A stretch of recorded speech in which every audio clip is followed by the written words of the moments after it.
Do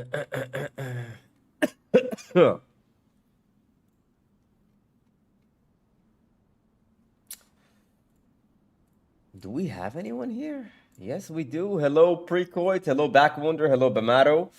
1 second, guys. Let me post the stream on my Discord real quick, just to make sure that everyone's here.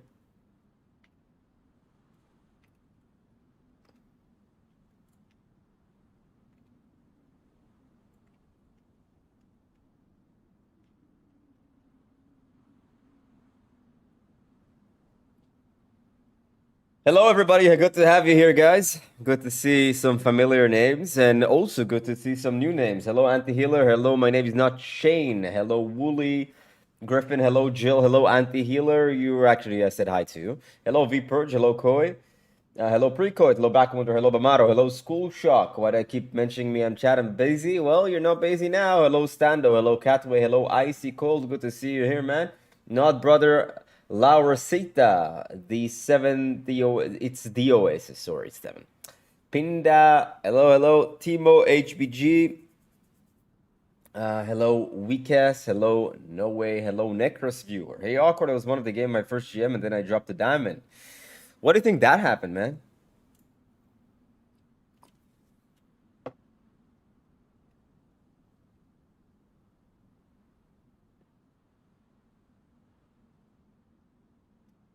Hello, Google Maps. Google Map SA. Like Google Maps Saudi Arabia? Is that, I hope it's not the other thing, man. Swordcore, hello. Welcome to First Messages. How you guys doing? Any tips for Tracer?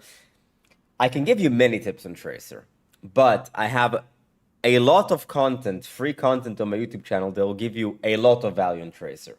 So you should check out my YouTube channel, and if you found value, you can click the subscribe button because there are no videos coming. Watched all. And if you had to summarize what most of the things that I say in the videos, reoccurring themes, what would you say that it's? Google Maps. I think I tilted too much. So what do you mean you tilted too much? So how do you go from GM to diamond? Like, what do you mean in practice? I was actually watching your first plank here video on YouTube and came here. Was helpful advice. Happy to help, man. Tips for Orisa in the future. Your Discord is peak? Yeah, sometimes my Discord can be peak for the wrong reasons, you know? Just want to say I've been hard stuck gold, but thanks to your videos, I was able to hit Platinum season as tank only, mainly on Doomfist. That's awesome, man. Congratulations on getting unstuck. It's only way up from here. Somehow I made my way to Platinum on Zen, but my positioning is so awful. I'm not sure I made it that far. Trying to work on that now, though. Well, better late than never. Your YouTube video on Tracer helped me a lot. The one, the recent one, or the Unranked GM? The recent one with the 15 minutes? I would just queue and like give up and just complain. Well, you see, when you queue, give up and just complain is exactly the opposite. It's exactly the opposite of what got you to almost GM in the first place. So you shouldn't be really surprised if you do the opposite of what got to GM. Shouldn't be surprised that it's, gets you back to diamond. Why don't you have looking for group and voice channel here? I do. What do you mean? I have them. At the bottom of my Discord, you have voice channels. It's a bot that creates channels. Daredevil vid coming soon, perhaps, yeah? Your videos got me legit from gold to diamond 1. Happy to help, man. Any tips for getting 5K in 20 minutes? 5K in 20, what do you mean? 5K what? Do you experience burnout? How to deal with it? Well, actually, somebody asked me the same question yesterday. I said that for me, burning out means that you're probably working hard, and working hard is good. So if you feel like things are stressful, means that you're probably working hard, which means you're probably getting good results. And if you're getting good results, good for you, man. In short, at the end of the day, what people and what you especially care about is your results. If you're managing to achieve, it means that you're doing good. If you're not managing to achieve, well, you're not doing good. And that's the reality. If you say that I'm burnt out, I don't want to work anymore, well, you're not going to achieve anything, and other people are going to think that you're a bum, and most importantly, you're going to be thinking you're a bum. You know? Drop from Master 5, Diamond 5. What do you think that happened, man? What can I do if I'm hard stuck gold and I carry but I lose? Well, if you lose, it means that you're not carrying by definition, right? You can't carry if you lose. It's not a carry if you lose. Carrying means that you win. What is a high elo, would you say? I mean, there's an objective answer, but there's also like a subjective answer based on your rank. So can't be objective and subjective, but it's like obviously for somebody who's champ, Masters wouldn't be a high rank, but objectively it is a high rank.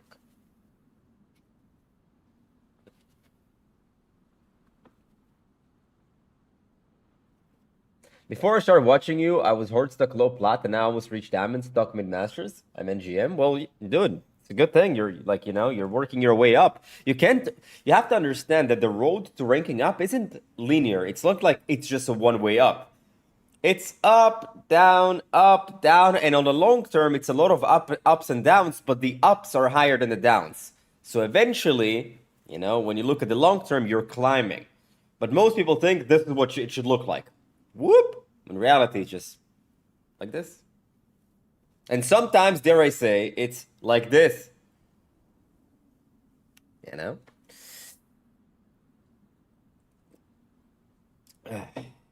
What's up in Seoul? Happy holiday, awkward. May days be better? They can always be better, but I don't think they're that bad for me to complain. I want to ask, what's the good spot to start on defense's Reaper on Rialto? Top left, top right, top, main. There's not a lot of wrong answers.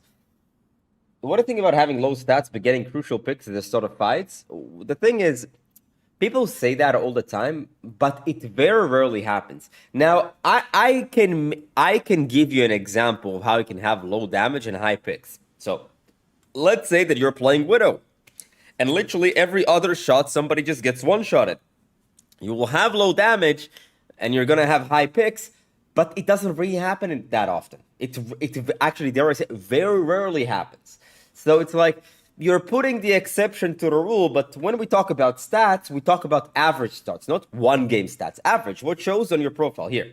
Average stats is this. You go here, you see, oh, I played like, 6 hours of Zarya. These are my stats. That's average stats. Not, I killed 30, died 3 times. Oh my god. I'm carrying, but I'm not ranking up. No, this was just one game. If you could go 30-2 every game, you would not lose every game. Yo, I could have been one tricking and climbing on Genji very slowly this season. When I compare my stats to the people on the leaderboard, I have the same elim stats but 1k less damage. What do you think I should work on? So I just want to say, if the people on the leaderboards were at your rank, they would have significantly higher stats. That's the first thing, right? The second thing is that what should you work on if you have less damage is simply dish out more damage, have more uptime, be more active in the fights. Not like walk around when people are fighting, constantly try to apply pressure. Also, it could be that you're completely ignoring the tank, and sometimes the tank is really good for you to shoot. When he's low HP, when he's like pressuring your team, when he's trying to find your tank, you can throw some shurikens, etc., etc. What's your number one tip for Diamond? There is no tip for Diamond. There are like tips for individuals. I can tell you, you should be using natural cover, right? But you as a player in Diamond could be already using natural cover, but have different problems. The perks are still new to me. Reaper feels so much more fun with them. Yeah, I think the perks added a lot more fun to the game, makes it more dynamic. Hey, Awkward, you coached me in Season 4, and I was able to get Diamond to GM with 95% win rate.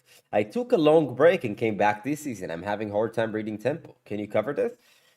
First of all, Toad, I think that I remember you. What did you play? Toad, I remember your nickname. What was your full nickname? It wasn't Toad. It was something Toad, right? I might remember your nickname. I think I might have remembered you. I mean, Season 4 was a long time ago. It was a year and a half ago, probably, right? Also, what do you mean by reading tempo? You know, like these are kind of like the cryptic messages. What is reading tempo? Can you kind of like explain to me and define tempo?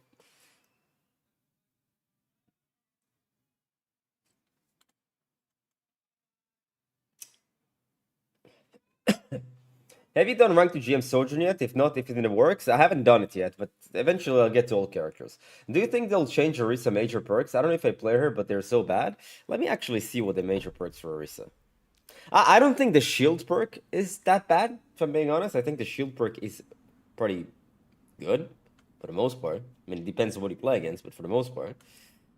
Let me see.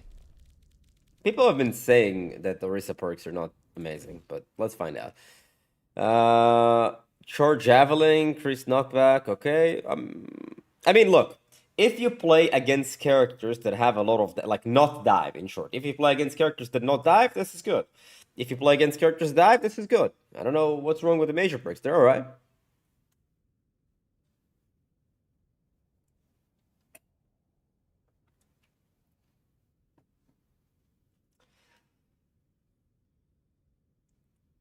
I'm considering Rankup Academy sometimes later. Can you give a rundown of how it works?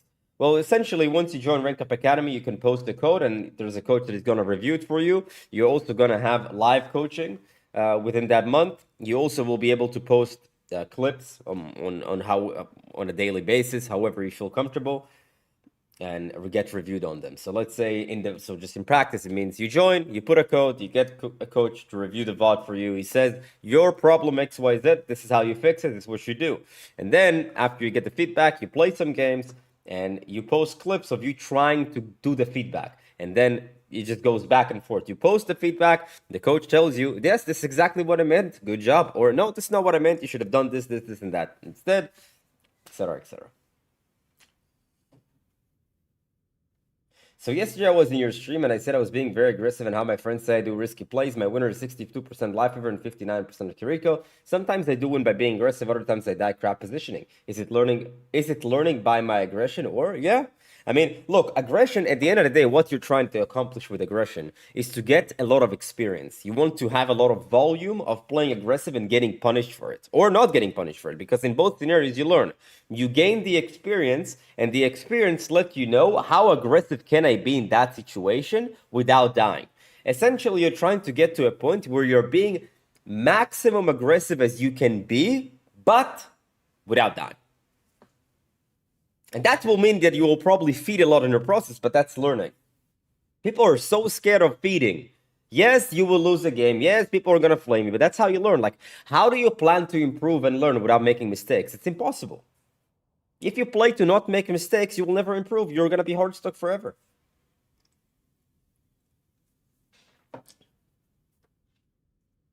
Hello, Junior Sorte. Like a game tempo, for example, when to push in and when to let the enemy team push in with their utility. I don't exactly understand the question. When do you let the enemies push in? Well, when they use a lot of cooldowns and ultimates, you let them push in and you run away, right? Because they have high likelihood of them killing you, and you don't have a high likelihood of you killing them because they're using abilities and ultimates. And the other way around is when you have abilities and ultimates, or when they're low and you're not low. And if you're low and they're not low, you run away. I finally get Champ 5 every roll.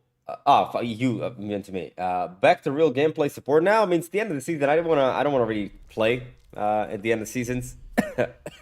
I find it particularly not super enjoyable. I actually think that now when I think of it, the reason why I think they do the drives at the end of the season is because they saw that a lot of people don't play at the end of the season, and they want to incentivize people to play even though it's the end of the season, to not lose on traffic and retention, and just make people play, because a lot of people stop playing at the end of the season. Awkward, will you do on Rank to GM Frey? I'll do on Rank to GM on vast majority of heroes, and just takes time. Awkward, could you play Zen today? I've been using him lately. No, not today. Today we're gonna do educational stuff. We're gonna be doing Q&As and VOD reviews potentially. Playing comp with four-step plan is so much fun. I absolutely agree. That's why, and not only that it's so much fun, it's also the best way to play the game on Kiriko. I like you said that yesterday, it's a smart idea, and it actually works. Yeah. Yo, Awkward, I went from Diamond Heartstock flying through Masters. Thanks, bro. You remind me of Alois from League, if you know him. No, I've never really played League, man.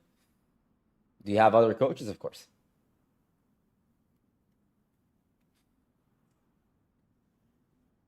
In the lower ranks, like Plat and Diamond, I see a lot of people at the end of season just trolling and throwing to derank. That happens. That happens, yeah. What's your top 5 favorite fun heroes to play? Tracer, Hanzo, Zen, Ana, Kiri.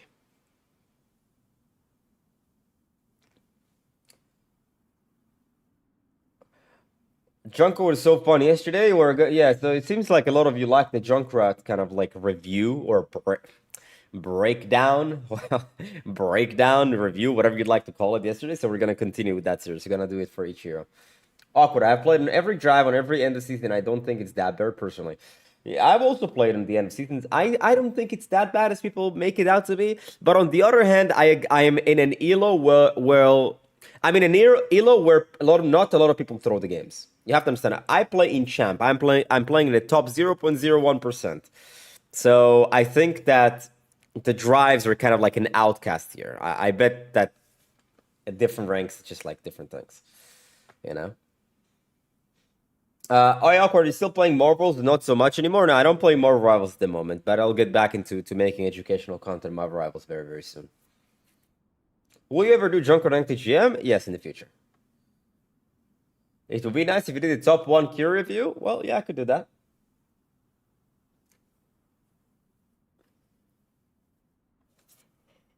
Hello, Stout.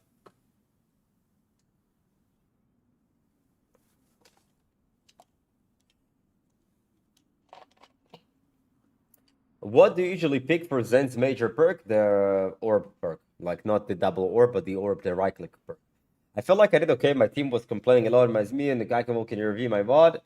No, we'll do VOD reviews later, and it's 5 gifted. 5 gifted for a VOD review. Don't play much Overwatch anymore, but you got me from Heartstock Celestial to one above all using your guys. Cheers, Awkward. Happy to help, man. Good stuff.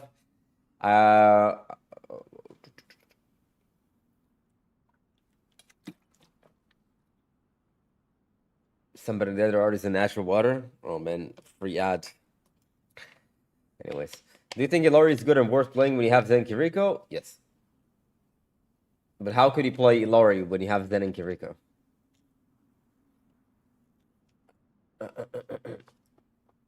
What I meant is have the similar coaching style. Can explain the fundamentals. Would you like to go crazy? Yeah. Well, it's a compliment, so I'll take, man. You said before you think everyone is capable of hitting GM. Do you think that anyone can hit champ, or is there talent ceiling at some point? I don't. I don't think there's a talent ceiling of hitting champ, but hitting champ requires a lot of time, effort. Look, I do believe anyone can do it. I mean, I do believe anyone can do it, but just like GM, I don't think a lot of people will. So let's say getting to GM is fairly easy compared to getting to champ. So, and it's not easy at all to hit GM by any means.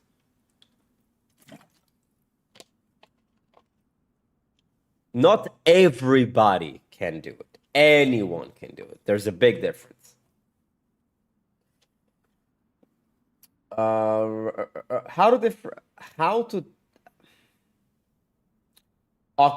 to differentiate a good isolation from a bad isolation when you try to take an angle? Good isolation, bad isolation. Well, if it gets you value, if it leads up to a lot of damage, a kill, it's good. If you have no damage and no kills, bad. If you go there and die, bad. If you go there and live and do damage and kills, good. Question, how do you fight a Symmetra who has turrets already set up as Tracer? I feel like it's super difficult to get value post setup. It's pretty easy to destroy turrets, man. Shoot the turrets. I played Tracer a lot. I tried improving, but my problem is I hard engage a lot. Any tips how to fix it? Yes, hard engage when people don't pay attention. You still need to do it a lot, but just make sure that you're not gonna be forced to use recall for no reason, or they can actually die. I'm asking you if you think she's good, even though there seems to be better characters. Ilari? Yeah, Ilari's good. Awkward. What's the difference between how you play Trace and how to play Reaper? What's the difference? Well, with Reaper, you can get away with much more. You can actually fight people face-to-face more often because you have 300 HP and you have lifesteal. With Tracer, you don't have that luxury because she's essentially a very low HP character. She will get this obliterated for the most part with any face-to-face fight. I was excited to hit GM until I lost so many games. Listen, if you made it to High Masters, almost GM, you can make it back. Okay? Losing is just a setback. You know, dropping is just a setback. You're gonna get it one day and try again. Can't always. Things are not always going to be smooth sailing, especially when it comes to ranking up. People could do it, but need to put a lot of time and effort. Some not even really have in their lives. But that's like a universal rule, right? Anyone can be really good at anything if they put in the effort and the time, right? But most people don't. I mean, most people can give time because that's kind of a time always goes on. Time goes on in one direction, so it's easy to give time. But not a lot of people actually put an effort on anything. So you can't expect good results with no effort. Hey, Awkward, I just started playing ranked on my Nintendo Lite and got plays diamond. How high do you think I could climb on the system? I'm support Kiri, Bap, Mercy Mate. Nintendo, so like you're talking about Switch? Are you playing on Switch exclusive or do you play with PC or console players?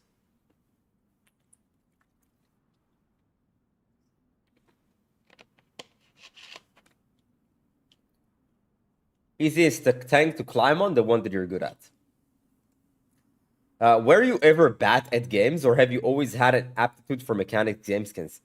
I'm curious about your gaming background and how you think it helped you hit GM so quick in Overwatch. You know, I'll say this in a rude way, but to believe that I was never bad in video games is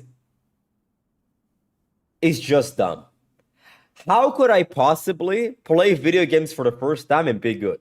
You have to understand that it's not a thing. Yes, there was a point in time where I was really bad at video games. There was a point in time with significantly below average. There was a point in time that was average. There was a point in time that was just slightly above average. And it's not, I understand where your question is coming from, because people see somebody like me and they see the end result of all the hours and the effort that I put in. And they have no concept of the journey. They have no concept. People see what Awkward is like after he invested tens of possibly tens of thousands of hours. I don't really track my hours, right?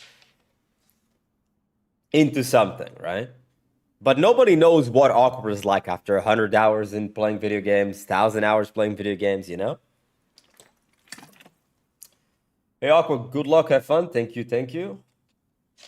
What about people who genuinely put in time and effort to improve, but they're truly stuck at their rank despite taking time to learn, etc.? Well, I wouldn't really say that they're putting in effort. You know, it's like, how do you quantify effort, right? It's like most people say, yeah, I put in an effort, and then like asking, what do you mean? Say, yeah, I played like 20 ranked games a day. That's already effort. It's like effortless to click this and click this, right? It's not really effort. Effort is thinking, okay, I lost the game. Why didn't I get the kills? Why did I lose that team fight? Why did I die there, right? What am I not doing consistently? Effort is going here, right? And history, replays. Okay, let me check this out for like 5 minutes. Let me see what is the most common reason as to why I died. Let's write it down on a notepad or whatever, a doc. Okay, so I died because I was up close. And minute 3, I died because I was up close. Minute 5, I died because I was up close. Okay. Noticing a trend. Play 5 more games. Try to make sure that I'm not up close. Okay, I'm still on winning games. Go to the replay code. Okay, let's find out. I'm not playing up close. Why am I not getting kills? Because I'm playing too passive. Is not playing up close really the solution? You know? Improvement is inevitable, basically. We'll improve as long as you put in the time. you always put in the time. Time is a one-directional thing. You will always put in the time, man. I mean, it depends on how much time you put, like 1 hour, 3 hours. You can put in time. Putting in the time is the easiest thing, you can do, right? Because it requires almost no effort. But putting in effort is beyond just queuing comp every day. It's having the mindset of, well, there's obviously a reason that I'm losing, and that reason is not other people. It's me. So let's look at the mistake that I make. Keep an open mind. Constantly keep thinking, what it is that I'm doing wrong? Where am I fucking up?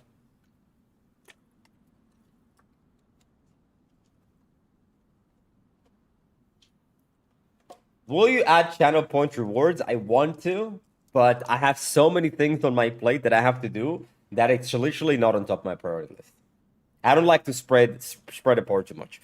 Right now, what I'm mostly working on, to be transparent with you guys, is to run the lives, upload a lot of videos, shorts, and make sure the website is operational, complete, and looks great, and provide tons of free value. That's what I'm mostly working on. When I say videos, I mean, when I say videos, shorts, all that stuff, essentially for me it means, and for you, free value. I want to give as much free value as I can. And after all of these things are kind of like, you know, stabilized. When I say stabilized, not that I stop doing them, but rather they're easy to do and don't require a lot of time, then I'll move on to doing other things that are less of my priority, which is adding channel reward points. For sure, after Sensei, man. It's better to play a few games with brighter mindset and spamming games in autopilot mode. Agreed? Do you ever weave on Kiriko? I find your videos best for climbing, but a lot of videos there, but they stand behind a weave. Sometimes you stand behind a weave, but sometimes, sure. Especially after you disengage. Hey, Awkward, can you show your Zen stats and show what to look for in the stats? Yes, let me show you. You go Zenyatta, these are my Zen stats. I'm champion 5. I was almost peak champion 3 this season. I have 5.5 deaths per 10. I have 7.4k damage, and I have 7.4k healing. What should you look for is your deaths and damage, and of course your win rate. Your hero damage should be high. What is high? I would say above 6.3k. Above 6k. Above 6k would be fair. Okay, like would be high. Deaths below 6. If you die more than 6, positioning issue. You have less than 6k damage, not enough damage. Why? Could be playing to playing to passive. I mean, if you have high deaths and low damage, you probably have low damage because you die a lot. Can't do damage when you're in spawn, right? Low deaths, low damage, playing to passive. Low deaths, high damage, no low win rate, like around 50% win rate. Playing to passive, shooting the tank all the time. Most of your damage is farmed on a tank. No off angles.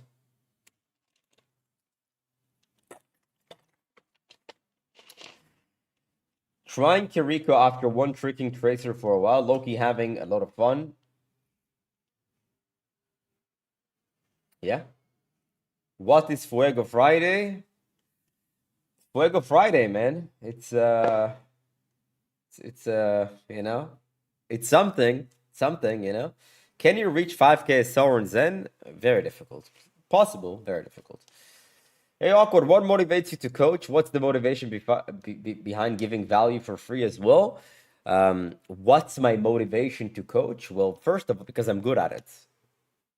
If I'm good at it, when you're good at something, it's really fun to do. That's the first thing, right? Every day I wake up and I know that I'm giving value to people, you know? I have people thanking me. I see that things that I post and I put and I coach are helping people rank up. And also, like, I'm very fortunate to make a living off of doing that. So there's also a financial incentive. What is the most motivation behind giving value for free? Well, I think that giving free value, it can be two things. I believe like what goes around comes around, you know? If you give stuff for free, if you give things for free, good intentions, eventually it will come back to you. You can look at it from a karmic perspective, but for me, it's about if I can give a lot of free value and it will work and it will give value to people, it will give me credibility. It's like the free stuff that Awkward puts out is so amazing, you know? So if I ever get stuck with a situation, I can just get Awkward services and it will for sure work. Because the free stuff that he gave me for sure worked. Awkward, what are your BAP stats? I didn't really play BAP this season, so there are no stats.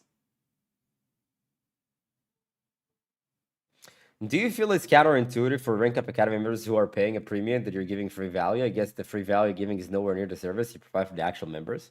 No, it's not. It's not counterintuitive at all. I give free value.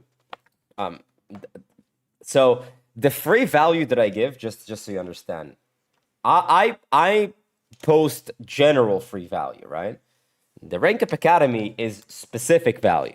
I mean, I can tell you the things that you have to do on Tracer.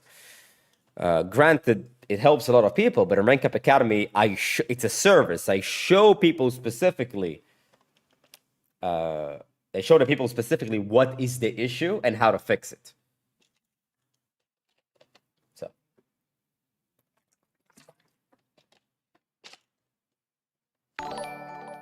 So no, it's not counterintuitive at all. But if something, it gets way more customers. Tiari, thank you for the prime 18 months. I really appreciate it. Thank you so much. How's the stream going? Going all right. Answering a bunch of questions. Hey, Awkward, I was planning to buy Rankup Academy for a video. Do you mind if people record their sessions? No, you can record your sessions Rankup Academy, but you can't post materials from Rankup Academy. So what I mean by that is that if there's something from Rankup Academy that is exclusive to Rankup Academy, you cannot post it. But you can for sure post your journey or your thoughts about Rankup Academy, yeah.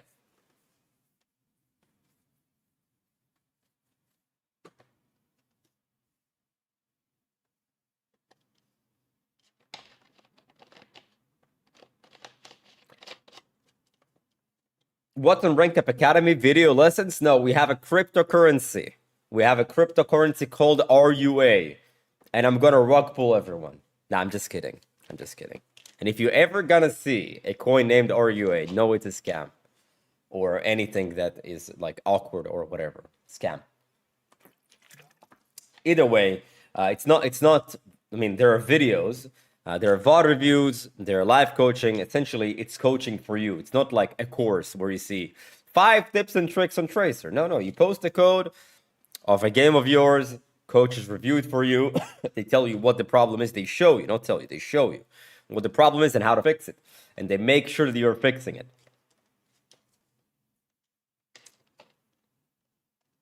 No, are you to the moon?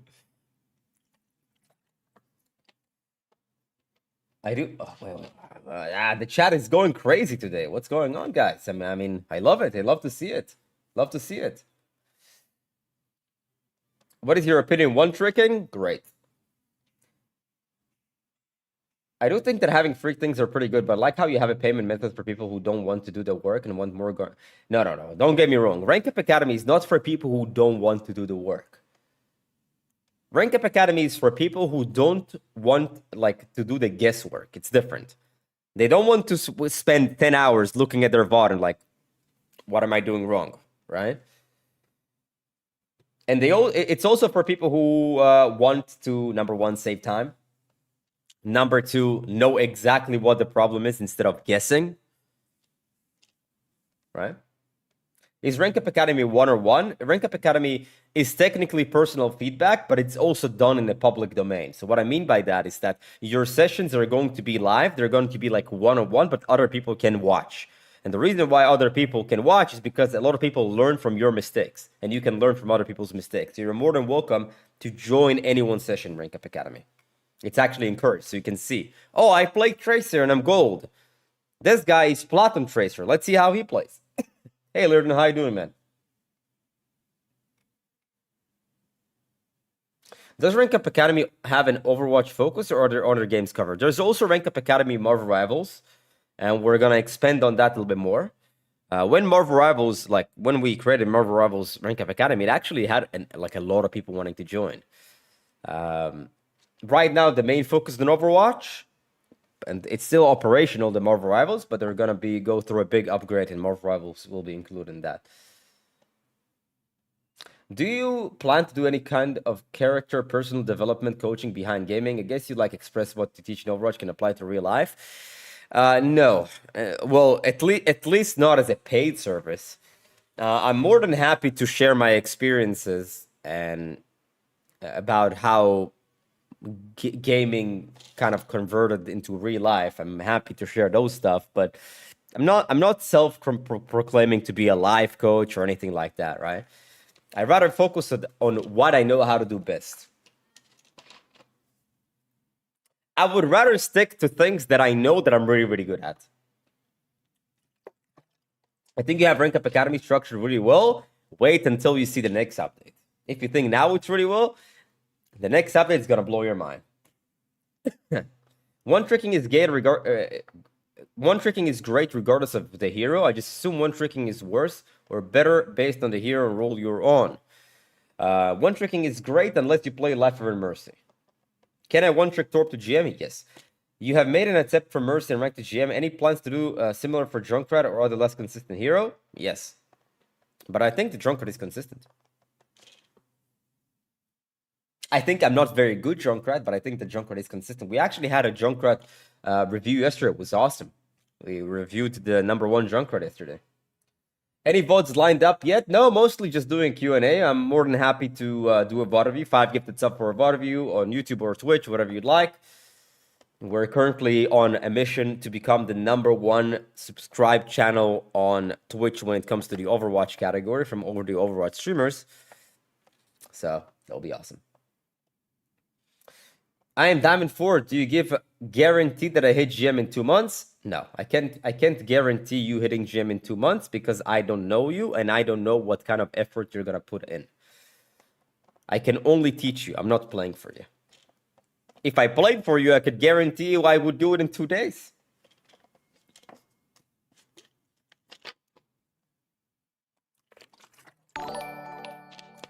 Bayor with a 5 gifted. All right. Been on a winning string and finished the drive in a day or so. Damn. Pretty common question, but do you think you're going to play Valorant and stream sometimes? Maybe. Not anytime soon, but maybe. Curious about Rankup Academy. What time zone are you coaching times? I'm worried I might not be able to join everything and won't get all out of all in 1 month. It's pretty flexible. It's mostly on North American schedule, but it's flexible. Like if you say I'm from Australia, we can figure a time out. Coaches can figure a time out.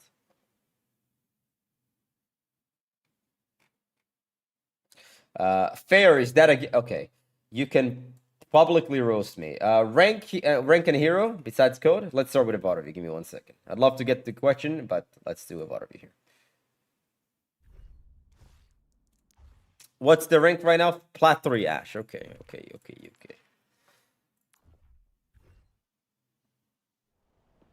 Ready. You said in Mercy and rank to GM, you think anyone can hit GM on Mercy with enough hours? Do you still think that's true? Yes, with enough hours, a lot of hours, like tons of hours. Like we're talking hundreds, if not thousands.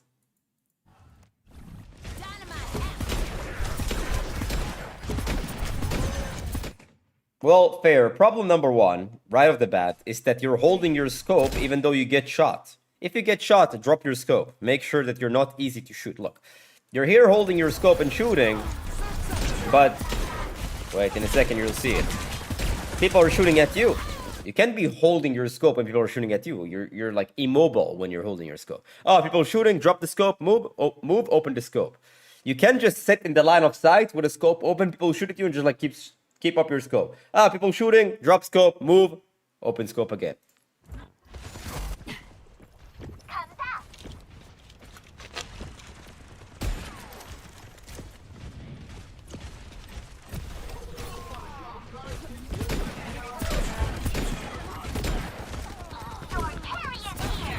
dynamite.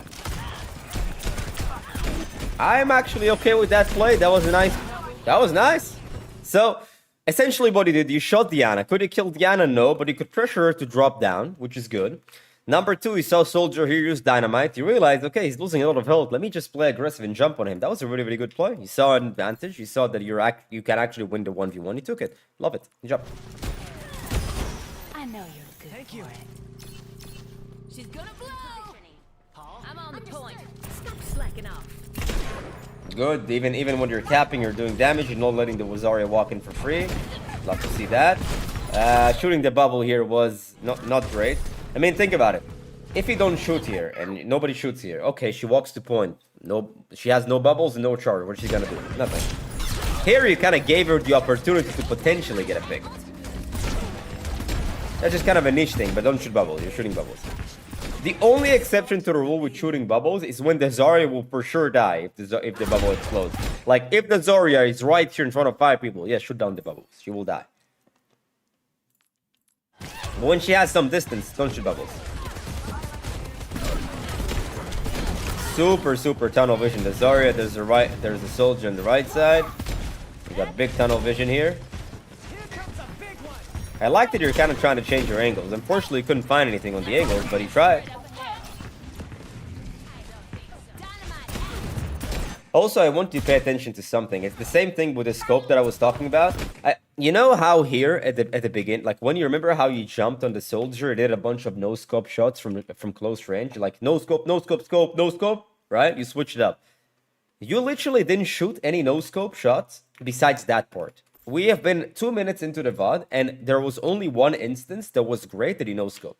If Azara is in front of you, don't try to scope. You shoot her no scopes. You shoot the no scopes. Look here. No scope, no scope, no scope. Holding a scope in front of her. But also, if you see that Azari is constantly in front of your face, and you see that it's like, the damage not going anywhere. Alright, let me try to sneak up here and see if I can find anyone else. Shooting in a tank when he's getting double pocketed is not going to do much for you. Good. This is good.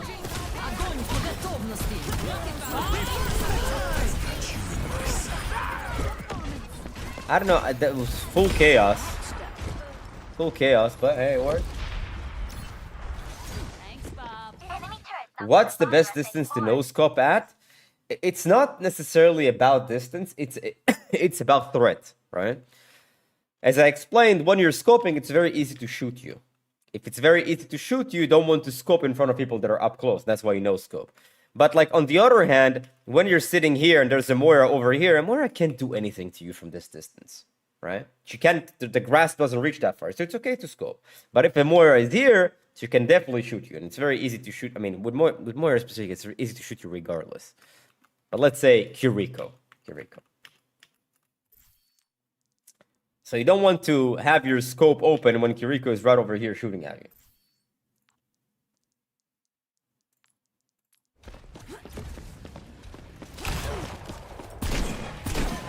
Nice. Good. Let's see some damage before they start walking out here. I love that you're doing damage. What I don't like that it's specifically on the Zarya, where there are perhaps other options. Nice. Nice. Solid.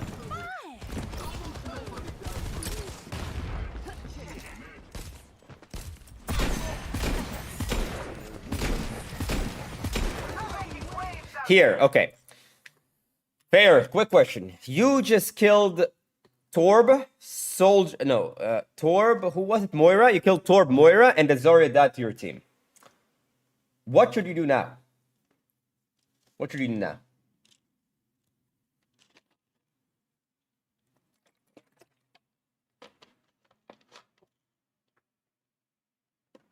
Technically, drop down and shoot the hallway. Well, yes, but there are still people alive and they're here. So what you should have done, oh, people died here, my diva is going in, go here. If you're here, both of these guys are dead. But you keep the high ground for no apparent reason, right? You're playing Ashe, even if you didn't play Ashe. You can get back up in the high ground so fast. You go here, they're pushing, okay. Coach gun up, whatever. Even if you're an immobile character like Cassidy. Oh, they're pushing me, okay, elevator go up. You got picks. Enemies are dying. D.Va is doubling down, going in. You're still hanging on the roof. What are you doing on the roof? Nothing. You're like a turret at the moment. Turret. Here again. All of this is wasted time. I promise you, this Zarya would probably not even touch if you just walk over here and shot the entire time. Catwood, thank you for the 5 gifted. We'll go to you next shortly.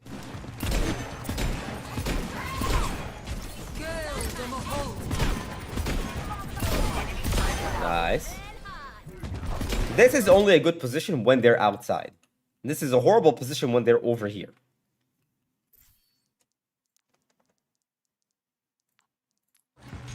You want to exist where you can do tons of damage and surprise the enemies.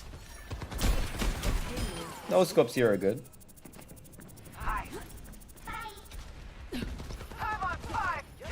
Coach gunning. Okay, I like that. Just go fair. No need for these like low waitings, peeking around the corner. Nice. Yeah, this guy's AFK. I don't know what the hell's going on. Good shots, good changing angles. Love that. I like the angles. Generally speaking, don't walk with your scope open. Walk fast here, pop your scope here. Don't hold your scope and start walking around. Or open your scope right before you're at the door. You're missing a lot of time because you're walking slow motion. All of this could have been, should have already been shooting. But no need to coach gun that fast, but it's okay. If you have no coach gun, you can play as aggressive.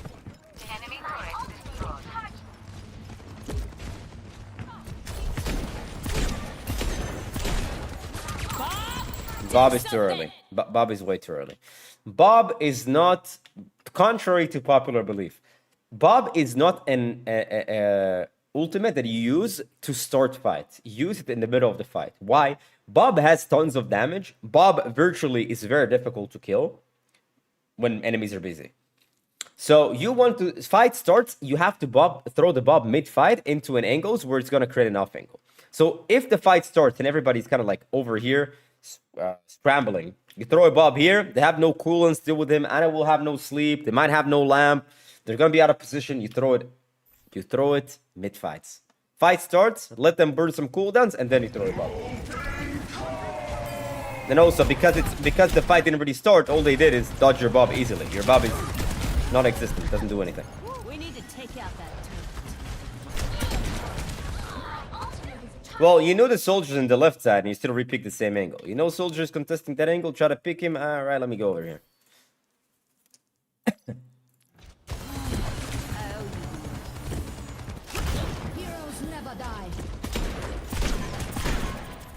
Also, I mean, I like that you. Okay, whatever. I'm not gonna mention that.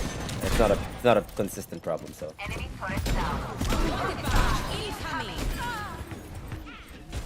Again, you're doing the walking with your scope. Drop your scope. You have to understand from this distance, it's damage fall off. You ideally want to be in positions where there's no damage fall off. This doesn't do anything for you.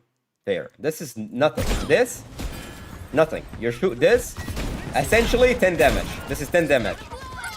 You see they're far away. Move up close. Take this angle.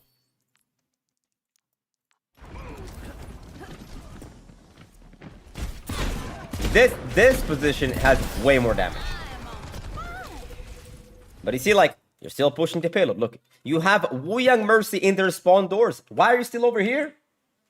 Why are you still over here, Fair? If you're Wu Yang Mercy in their spawn doors, why are you still over here? You want to know why? Because you play too scared.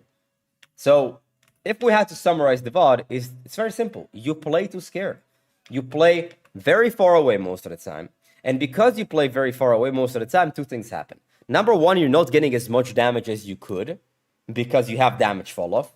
Exhibit A or Exhibit B. Enemies are here and you are for some reason here when you can just be over here and shooting at them, right? You want to get into positions where you can, ideally, it's not possible all the time, but ideally, you want to be in a mid-range position where you have no damage fall off. And from position where the enemies are not looking at you. So when your D.Va was fighting Soldier Anna over here, you had to be here. Why? It's kind of mid-range, but most importantly, they're all looking at D.Va. They're busy. Boom, you flank them, off-angle them, they're dead. So number one, just generally speaking, my advice, and you said in the chat, you're playing too. You said I'm too scared. I'm too this. I'm too that. Well, yes, you are playing too scared, and you're missing out on tons of kills that you can get because you're playing too scared. You have to understand that you have a coach gun for a reason. You have a coach gun that they're moving close to me. I'm in danger. Boom, your coach got away. But you very rarely tend to use your coach gun because you're not really in danger a lot of times because you're too far away. And also, I said that you're not shooting enough unscoped shots. Why is that the case? Because you use unscoped shots when you're in front of enemies because you can't scope in front of enemies because you will die because you can't move. So if you don't use a lot of unscoped shots, it means that you're just playing way too far away to use unscoped shots. It's they still tie down together, right? And if we're speaking of unscoped shots, the other thing is that you can't scope when enemies are shooting at you. If you see that enemies are shooting at you and they're doing damage to you, drop your scope, move, and then open your scope. When you're scoping, you're stationary. You can't be stationary with your scope open and expect to not die. You want to open your scope when enemies are not doing damage to you. Most of the time, when they're not paying attention to you.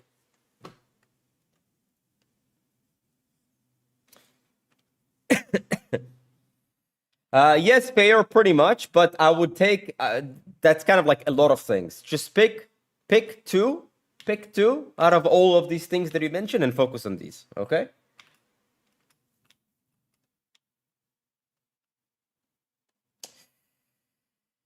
Okay. All right. Just sub, let me know if you get post a replay code. I'm new here, so I'm not sure how that works. In order to get, first of all, thank you for the sub, man. Fable, I appreciate it. In order to get a VOD of you, it's 5 gifted subs. But now there's somebody next in queue. Catway.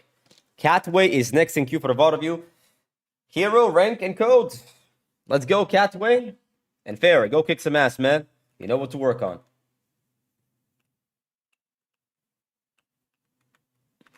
Kiriko Diamond 5. So, what do we ask Kiriko players? Catway, have you watched my content before? Do you know what the 4-step plan is? If you do know what the 4-step plan is, please explain to me in the most simple way possible what are the 4 steps. If you don't know what the 4-step plan is or unsure, just say no. No, I do not know. Ready for battle. If not for that betrayal, I would have seized the throne. Awkward, just curious, why did you review this whole VOD, but review mine for only a few minutes? Sometimes it's a few minutes, sometimes it goes longer. I don't have a clock open. I just want to show examples.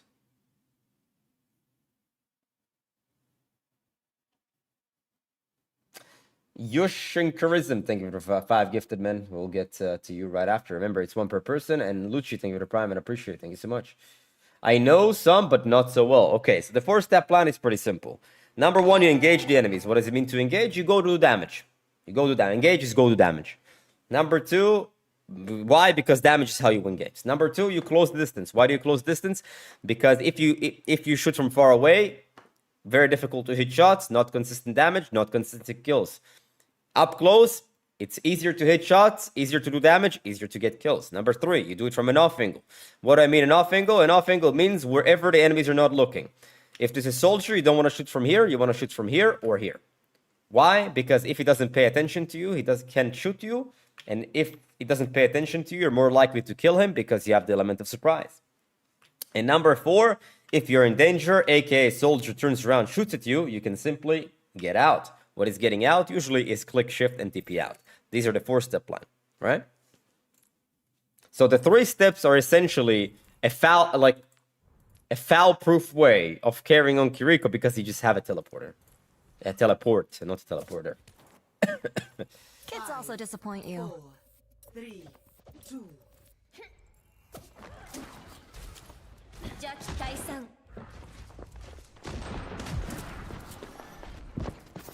All right, let's see what's going on.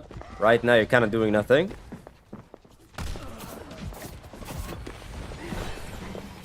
Okay.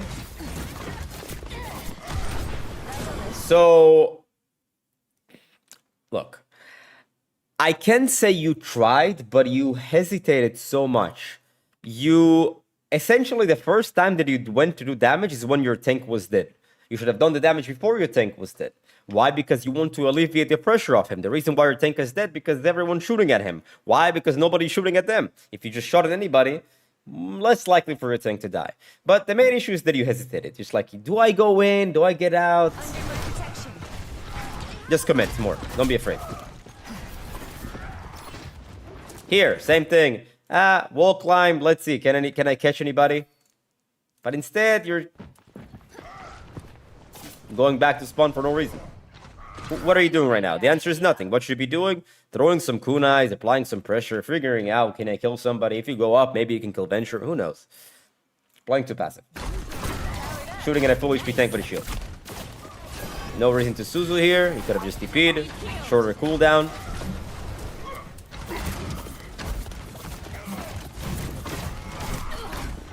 So, it's been a minute. Has the 4-step plan existed yet? Was the 4-step plan executed yet?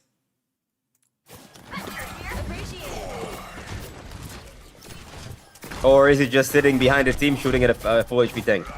Here, instead of shooting at a full HP tank, boom, wall climb, drop down, Widow's dead. Maybe Mercy's dead.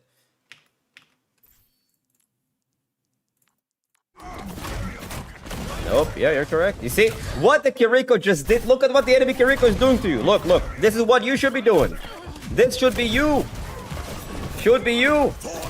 Not sure why Kiriko is Suzu, but this is what you should be doing. What the enemy Kiriko. Let's do it.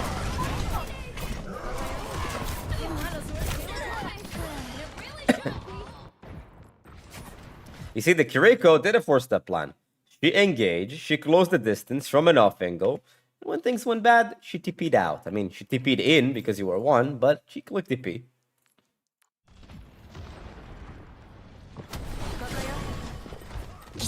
No real reason to Suzu. By the way, every single Suzu that I've used so far was purposeless. They didn't use the Suzu at any of these times.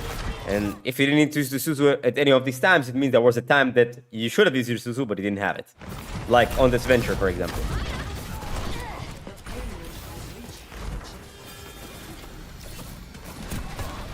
See, shooting from far away is fairly difficult. It's like not consistent damage. You're missing a lot of shots because it's far away. But up close, you don't miss. Do you notice?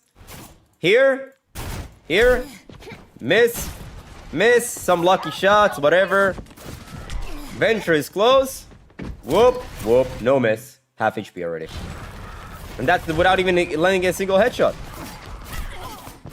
Here, up close, you're doing great. Good job. That's how you carry. But the problem was there was no off angle. You just took a fight 2-on-1. Yes, you got a kill on carry, but you trade your life for it. It's not worth it.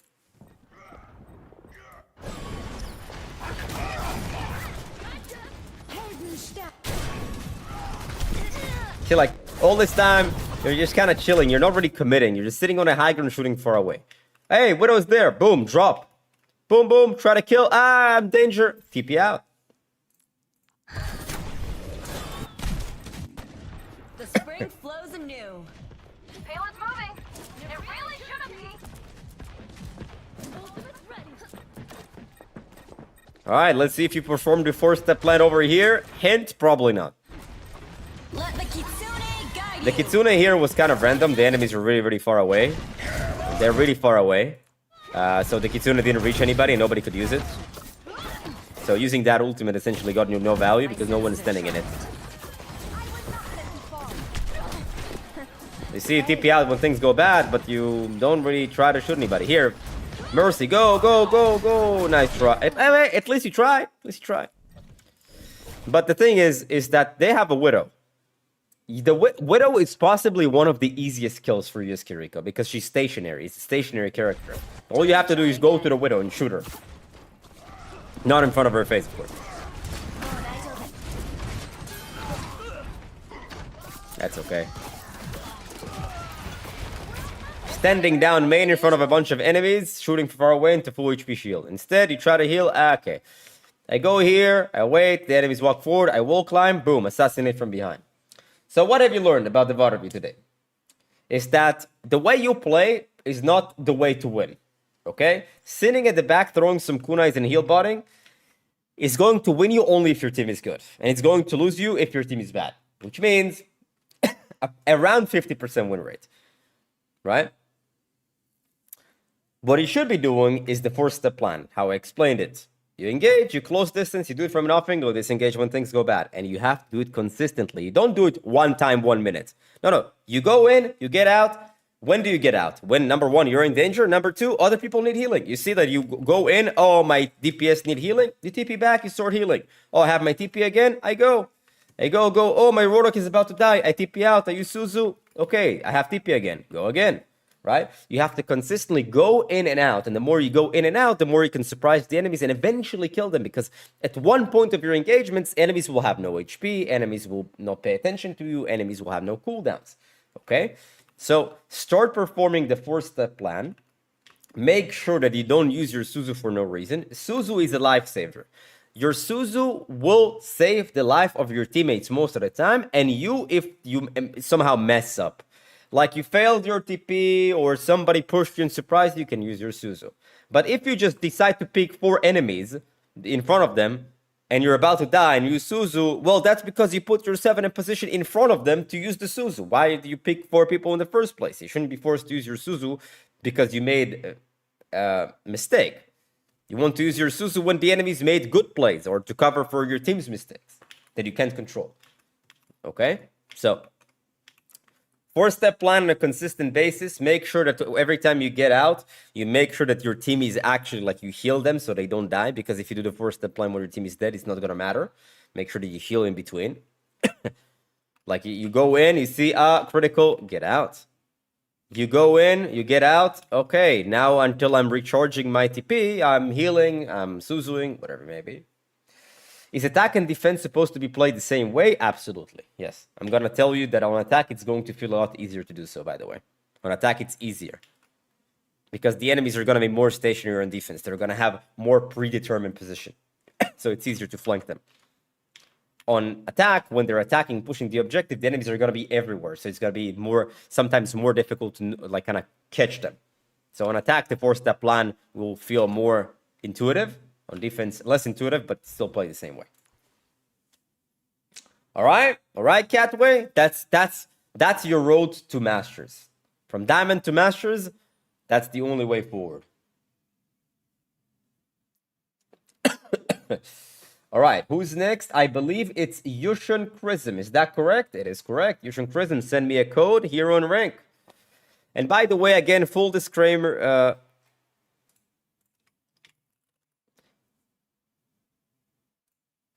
Full disclaimer again, the VOD reviews that we do here are just like a short ad of what we do in Rankup Academy. Rankup Academy with VOD reviews, live coaching, assignments, Q&As, access to a community. We do pogs on the weekends. We do a bunch of stuff. So if you're interested in continuing a ranking up and improvement progress, you're more than welcome. Rankup Academy, rankupacademy.gg.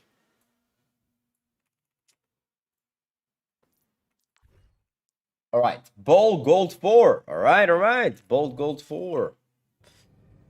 Ready for battle. So, what do I always say about meta ranks? Do you guys remember from yesterday's stream what I said about meta ranks and, like, what is the exclusive problems the meta rank players have? You guys remember? We don't know what we're doing. Tunnel vision and out of position. So, awareness and out of position. So, exclusively in meta rank, people have no awareness. What I mean by that is that all they see is what's in front of them. Meta rank players don't turn around, don't look at the sky, don't go left and right. They stand, look, man, and whatever is on their screen, they shoot. They don't care about what is happening around them. Out of position means they're like standing in open space, no cover, they're standing too far forward. And because they have no awareness, they can't have good positioning, because good position means you know where the enemies are. Good positioning means I know this guy is threatening to me, so let me move into a position that is going to be less likely for him to kill me. So, if you want to win your meta ranks, what you should be doing? Literally, don't be in front of people's faces, shoot them from behind and the sides. And that's it. And on Ball, it's very easy to do. Why? Because Ball is hell of a mobile character. No unnecessary risk. Wait a little bit, I have ads. All right.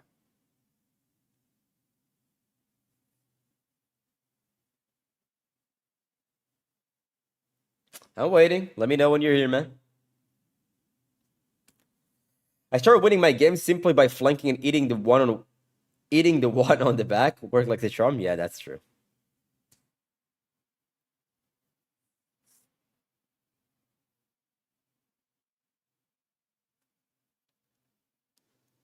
He just subbed but has ads. He did a gifted subs. He didn't sub himself. He gave other people the luxury of not having ads.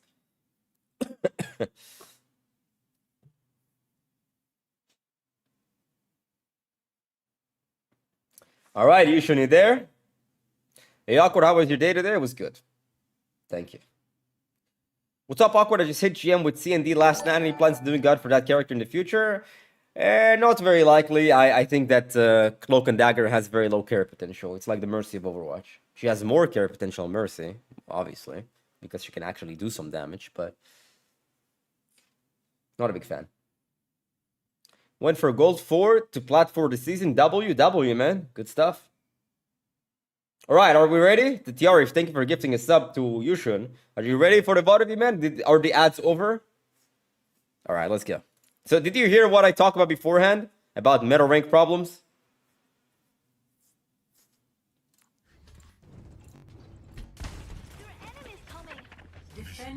Let me tell you, slamming in front of them would be the worst thing you can do right now.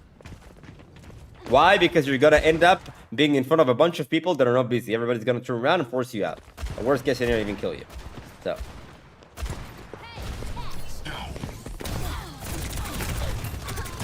And you do exactly that. Which, you know what? In that specific scenario, it wasn't so bad because your team, for some reason, was holding here. So they distracted the enemy. So it kind of worked out all right.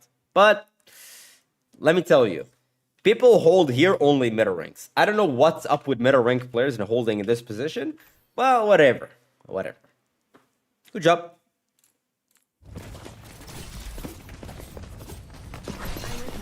So you see, you get behind the Ashe and you attack her. Great.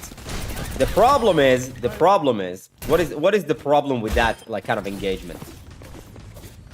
Also the 10 KFK, yeah.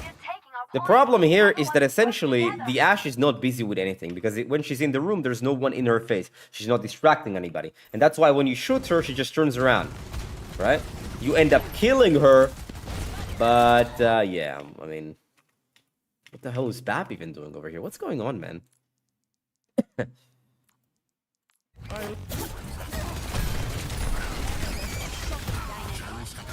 Oh, but now the tank is back and your entire team is dead. You want to know why? Because you engage people that are not doing anything in their spawn. And this entire time you drop down 600 health because you were in front of the entire enemy's team's face. Next for Burn 2K, thank you for the prime, man. Appreciate it, man. In front of people's faces. If you're not getting healed, just go grab health packs, man. You have a grapple for a reason. You can be here. You can be here, and 5 seconds later, you can grab this health pack. Okay? You're a mobile character. Play around health packs. Don't stand in front of your supports waiting for healing. Trying to engage on people don't pay attention, but they actually do pay attention. And what's the problem here is that technically you engage from an off angle, but the enemies are not busy. Why are they not busy? Because your entire team is in spawn. The enemies are not busy with anything. Okay, you slam, they just turn around. Why did they turn around? Because they have nothing else to do. So the reason why your first engagement worked and it killed the Mercy is because your team was actually there and shooting at the enemies and the enemies were shooting at them. And because of that, the enemies were busy. So it's much more likely for you to surprise the enemies. You didn't surprise anyone here because they were not busy in the first place. Your engagements are way too early and you spend way too much time in front of people's faces.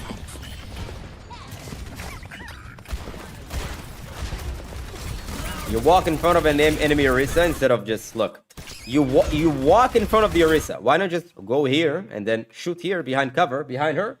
See what I mean? By being in front of people's face? Like you're losing HP over nothing. This was good. They were kind of busy and you engage on them. That was nice. But now, again, you see your team is really, really far back. I just wanted to point something out. You did not look a single time where your team was. You don't even care where they are. And you should care where they are, because if your team is up close, you can assume that the enemies are going to be busy. So right now, you simply spend way too much time in front of people's faces, and every time you engage, the enemies are not busy with anything. That's why they don't die. And that's why they shoot you back all the time. And that's why they always have cooldowns. Now you're gonna minefield. Beep, beep, beep, beep, beep. Okay, no. Yeah, no. That was a good minefield. Somewhat. I mean, you should have done it right here. That minefield here would have been amazing. You kind of held onto it a little bit too much. Also, you're shooting a full HP Ashe. You're shooting a full HP Ashe that has Mercy Pocket instead of just grappling and shooting the Mercy.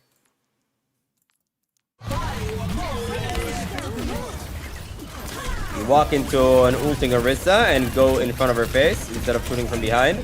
And that is precisely why you almost die. I just want you to understand something. The only reason why this guy haven't died yet, I mean, besides the first time, is because he's playing Ball.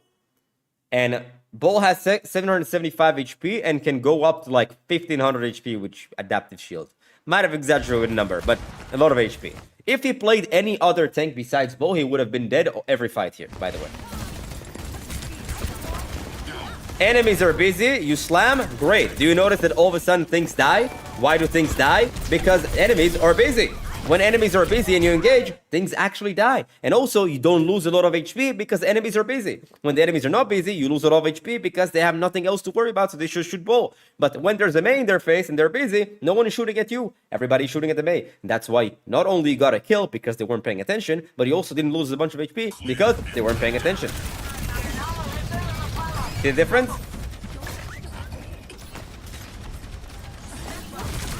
Nice. Great. But all of this time, what was the difference between the previous plays that failed every time and this one? This time, there's a Mei here, there's a Mercy here, enemies are distracted, Orisa is shooting at the Mercy, Kiriko is trying to heal Orisa, Kiriko is trying to run away from a Mei, and this is exactly why this is working. And that's the difference.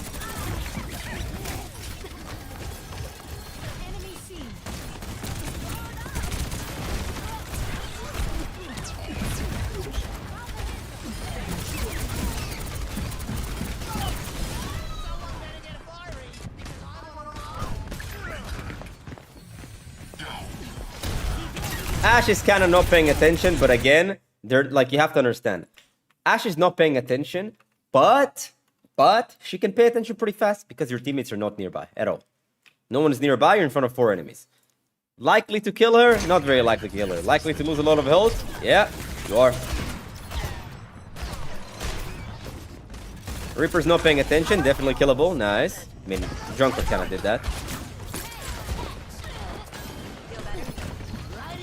Here, I like that he didn't engage. What I want you to do is walk over here. What ideally I would want to happen is you walk over here. They're like, oh, there's a Bull there, but I can see him, so let me go here. And when they go here and your team is there, you just engage when they're busy. That's all you should do.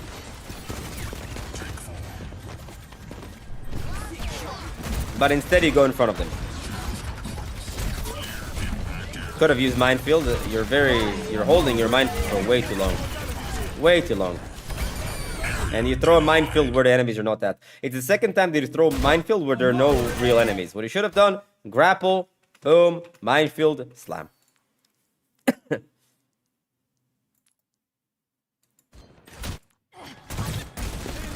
Let's see what you do here. Enemies were kind of busy. That's why this is actually working pretty nice.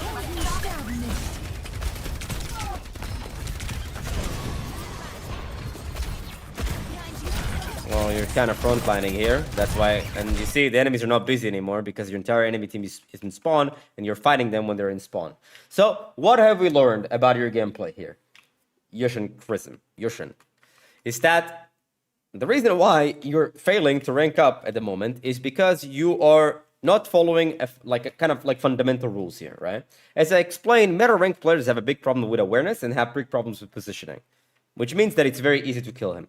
Kill them. How do you kill them? Simply engage when they don't pay attention. You hard engage when they don't pay attention. When do they not pay attention? When they're shooting at your team.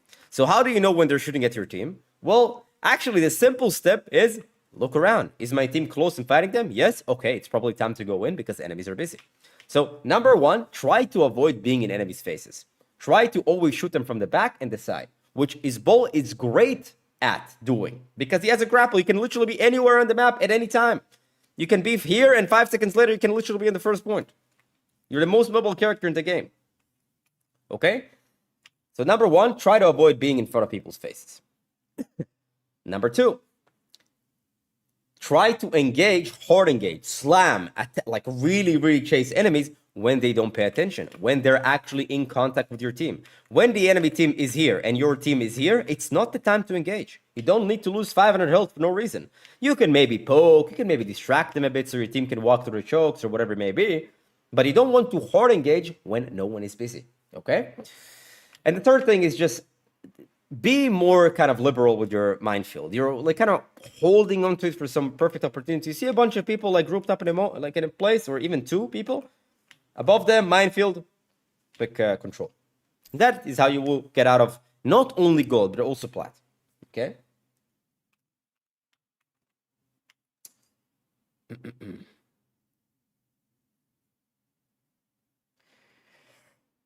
All right. Do we have anybody else in queue over here? I believe we do. No, we don't. We don't. Is there anybody else in queue?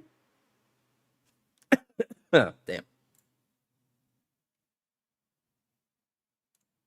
Hello, Awkward. I play more currently on plat 4. 1 win to plat 3. Can you rate my gameplay? Tell me how to improve. 5 gifted, man. 5 gifted already right now.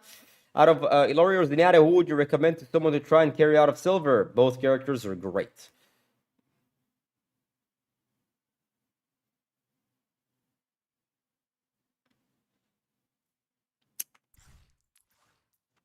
Any character you will pick in the support category that is not Mercy, Life River, or even Juno will be you can hard carry lobbies. Hey Awkward, I revisited the Overwatch after a while and got plat 1 Tracer today, but I have a problem. I can never be consistent. Some games I pop off, some games 5 people turn and I die every single engagement of 4 people counterpick me and I play paranoid and I stop getting any value. How can I fix this? Don't know. I haven't seen why you play. When you say you're inconsistent, I don't know what it means. I have to look at the VOD and tell you what the problem is. What is the reoccurring mistakes? Couldn't tell. Like, you describing to me, I'm inconsistent, they counterpick. Well, they don't counterpick very often. I'll tell you that much. The 4 characters don't counterpick you very often. That is just false. Statistically false. It's not true. Happens maybe 1 game out of 10, maybe 2 games out of 10. But, yeah. If 5 people turn around and deal with you all the time, means that you're engaging too early. It means that you're spending too much time in people's faces. But I can't give you a definitive answer without looking into your gameplay. This is what we're doing here, man. 5 gifted, and I'll let you know. 5 gifted, and you don't have to guess. 5 gifted, and you'll exactly know. As a skirmisher, how far can I distance from the enemy, from my teammates to get a setup or something? Well, what is skirmisher? How far can I distance from my teammates to get a setup or something? On Ball? On Ball you can... Oh, wait. Not on Ball. What is a skirmisher? Dude, what is that?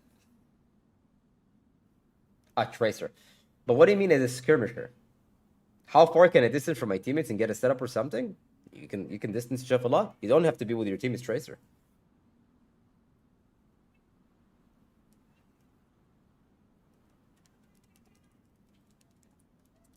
I get counterpicked a lot by supports in my games when I play Queen or Genji. Alright? How do you submit a VOD? You send 5 gifted and you send a code, hero, and rank. And I review it for you live on stream. You will know exactly, after you submit the VOD, and I show it up on stream, you'll know exactly what your problems are and how to fix them.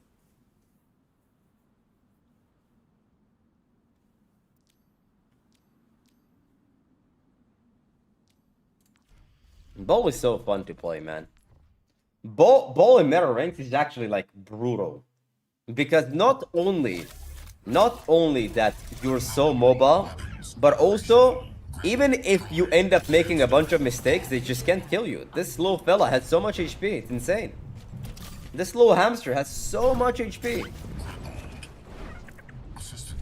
It's actually ridiculous.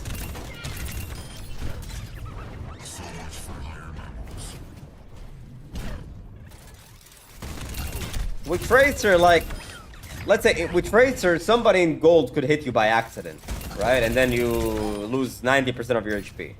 With Ball, yeah, you're not gonna lose 90% of your HP.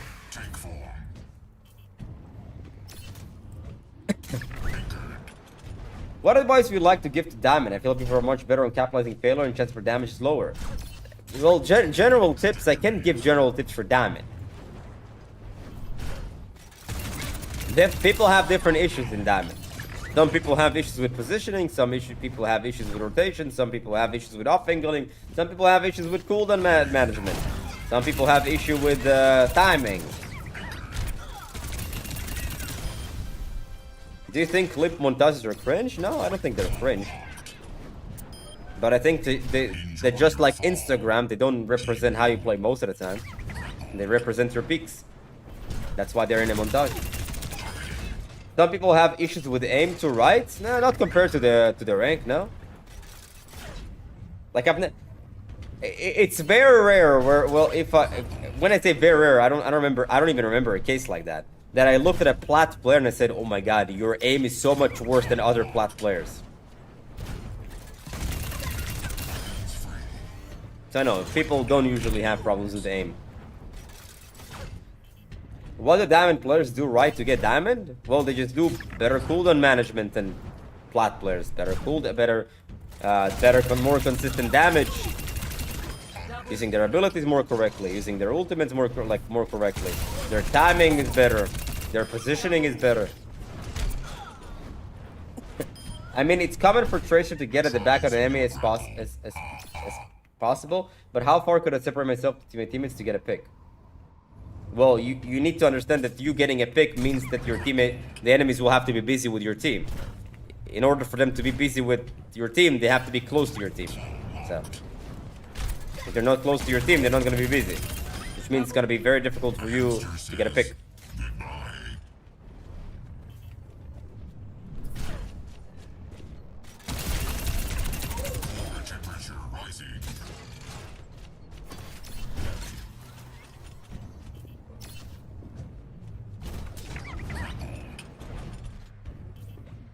What Zen perks do you get? Levitate, like the levitate and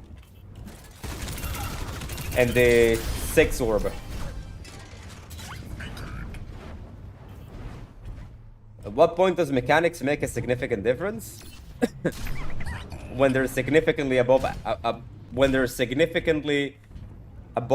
the average rank that you play in.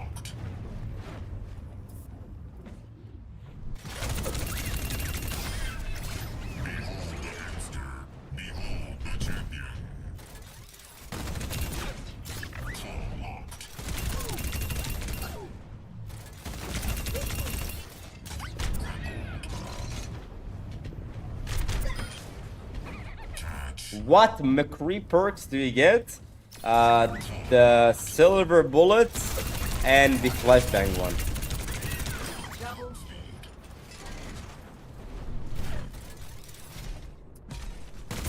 Right, so like in plat, relatively speaking, most people have around the same mechanical level.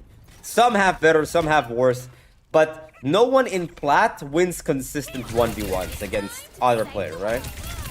They'll win some, they'll lose some, or maybe they win more than lose, but the game of Overwatch is more than how many 1v1s you can win, right? Because the fact that you consistently get into 1v1s already means that you are probably doing something wrong.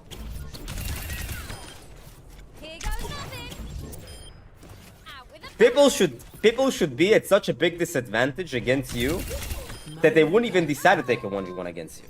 Like, think about this. Think about it this way. If this is the enemy, a Tracer, and I'm Tracer, and I do this, why would you take a 1v1 against me? I surprised her did, like, drop half her health in a second. She wouldn't take a 1v1 against me.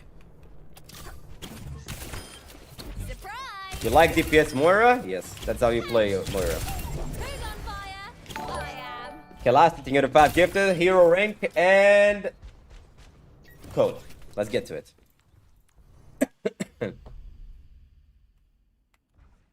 Dude, I'm in plat and main tracer Genji and can confidently say I can win any 1v1 with below Masters players. Okay? So that kind of means the mechanics don't really matter, do they? A gift for someone else? Okay, you can choose. You can choose. Remember, it cannot be a person that got gifted before, that got VOD before. But you're more than welcome. That's really nice of you.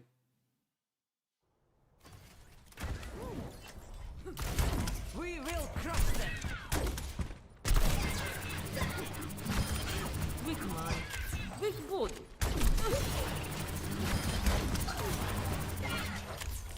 Well, Scalasti, listen. I think what the best thing we'll do is to ask people what they play, and based off the character that you want to see getting reviewed, you'll choose. Okay, so guys, what character do you play? If you haven't gone VOD reviewed by me before, what character do you play? Scalasti will choose off of that.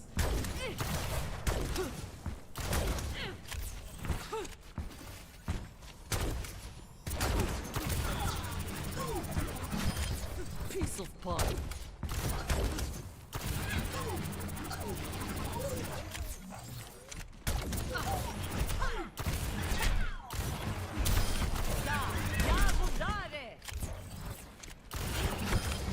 You're small and weak. Double you're dead. Alright.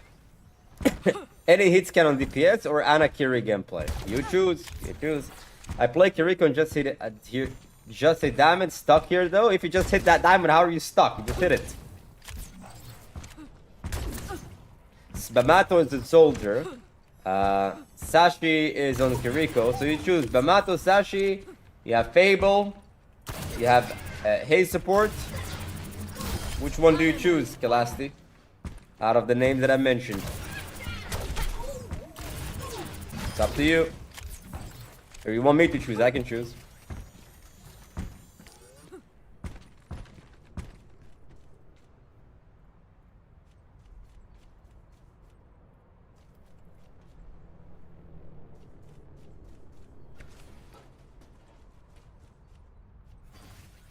Okay, Bamato is number. Okay, let me. Bamato, you got the code. Okay, let's go, Bamato. I was about to do a random generation between these four, but Bamato is chosen.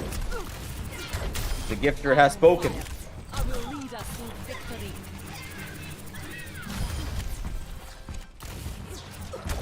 Let's go.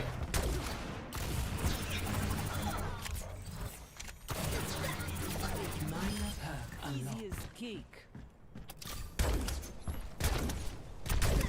Absorbing power.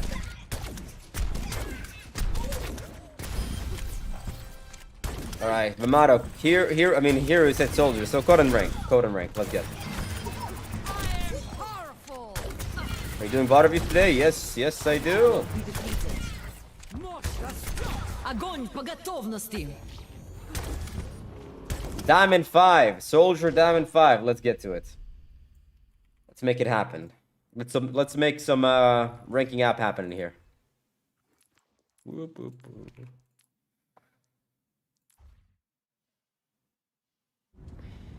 Ready for battle. Mr. Captain Man, is that you? Are you Mr. Captain Man? Sit down. Hi. Oh, wait. What's up? Okay. First mistake that you do is actually quite simple. You run in front of a bunch of people's faces. So what you should have done is, first of all, like if you want to go here, always start here. Why? Because enemies are going to be walking in a straight line. Their faces are going to be here. If their faces here, they're not going to be shooting here. They just decided to run over here where a bunch of enemies are. You overextended, and you decided to go in front of a bunch of enemies. You might have not known that they're there, but if you don't know they're there, you can't commit to a strong position like that. You can't overextend into a position if you don't know where the enemies are. Way too close. Way too close. You see they're running over your team, just run back. Run. You see they're running over your team, but you still keep close. Enemies go forward, you don't go back. 2 times you're getting caught way too close to the enemies. And dare I say, in front of them. Everyone, heal up. But essentially, you first have to start in front of them. can't avoid not being in front of the beginning because you need to see where the enemies are before you move to the off angle. Like here, once you know they're here, like once you know they're there, for example, oh, you realize they're all looking here, I can quickly flank from here, right? But it's only because you have to storm main to know where the enemies are first. The damage though. You can put the battlefield for your friend. Ah, you could have put a battlefield for him. And again, enemies go forward, you don't go back. You stay here, you see that your team is getting run over, Malga, you don't push back. You see this is happening, you see they're killing you, go here, next to cover, distance yourself. Way too close and no off angles, by the way, up until now. Not a single flank, not a single off angle. You're standing down main and shooting when you're close to the enemy. There they are. Get ready. Trying to off angle here. Nice, good pick. Nice off angle on Junker Queen. Pretty good. Nice, nice. Look at that angle. I bet you're winning that fight. I'm so certain you're winning that fight. Visor, visor, visor. Okay. Got a visor, then kill them all. Like, you had such a really good position here, but you were unsure who you wanted to shoot. You shot a full HP Junker Queen, then you're shooting a full HP main. And also, here, you finish a clip, no one's paying attention. They're all stuck here. Visor. Not sure what you're holding the visor for.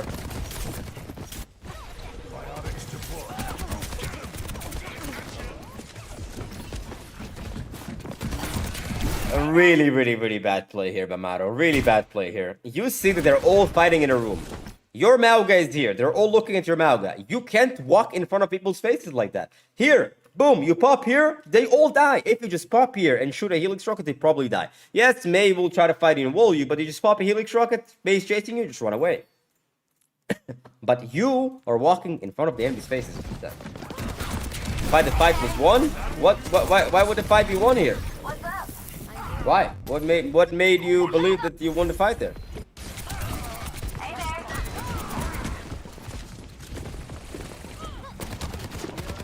The Tracer is dead. I'll show you exactly why the Tracer is dead. Tracer is dead because she's fighting the other Tracer and you pop from the off angle. You need to do this more often. This is what you need to do in order to win games. This play.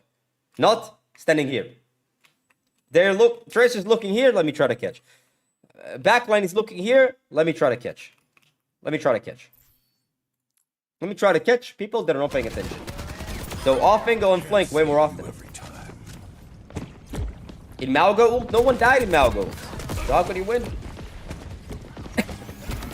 Nice. You've been exposed. Get out. This is not gonna work. This, you already lost the element of surprise. You try to surprise, Moira faded. Cool. Get out. If you can't get a kill with the element of surprise, you're not gonna get the kill when there's no surprise anymore. You try to the element of surprise, they know you're here, it's not gonna work, go back. Try again 2 seconds later. Go back, shoot a bit, okay? Now let me try again. You had the element of surprise, you didn't get the kill, it wasn't a fail, it was good play. But then you double down with a visor. They're ready for it, man. They're ready for it. That's why it fails.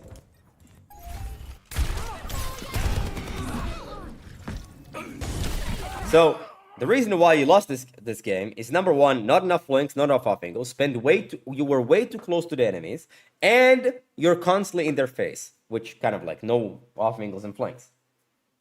And also, when you go to an off angle and flank, and the first 2 seconds you can get a pick, if you can get a pick on the first 2 seconds of the off angle or flank, or sometimes even the second, with the best element of surprise, and you double down that position, your likelihood of getting a kill significantly decreases. Likelihood of picks significantly increases with element of surprise. When you don't have the element of surprise, it significantly decreases. That's why playing down main is really, really bad, by the way, because it has no element of surprise. But you have to constantly switch your position between main and flanks and off angles, because you can't stay on a flank forever because it has no element of surprise. If you try to flank and you stay there, they know you're there, no element of surprise. And if you stay main, no element of surprise. So you transition from main to flank. Didn't work, back to main. Okay, try again. Flank, didn't work, back to main. Try again. Flank, worked, nice. 1-0.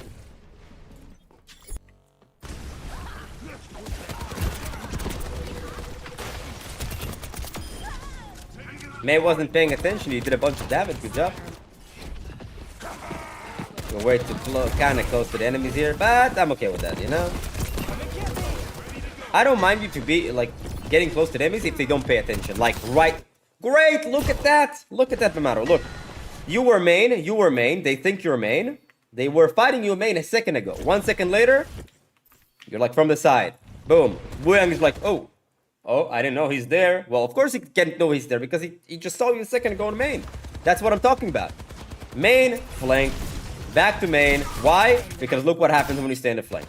Main, back to main. Why? Because D.Va saw you on the flank, on the off angle, and she chases you now. So you don't want to die because they're gonna contest the flanks on the off angle. I've got you in my Again, he kind of visor for no reason. There was no one here, but it's whatever. Good day, sir. You're dead. Overextended. Main and in front of people's faces. I mean, main usually means in front of people's faces, but you're way too close and you're in front of people's faces.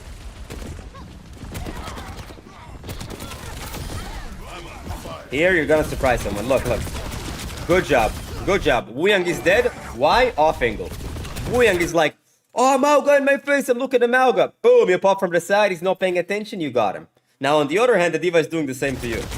D.Va thought that you're not paying attention. He went for you. But, you run away. Great. Moira, not paying attention. You almost got her. Forced fade. Hey, it's pretty good. If you're forcing fade, it's pretty good. May, not paying attention. Forced, what's the name? Ice block.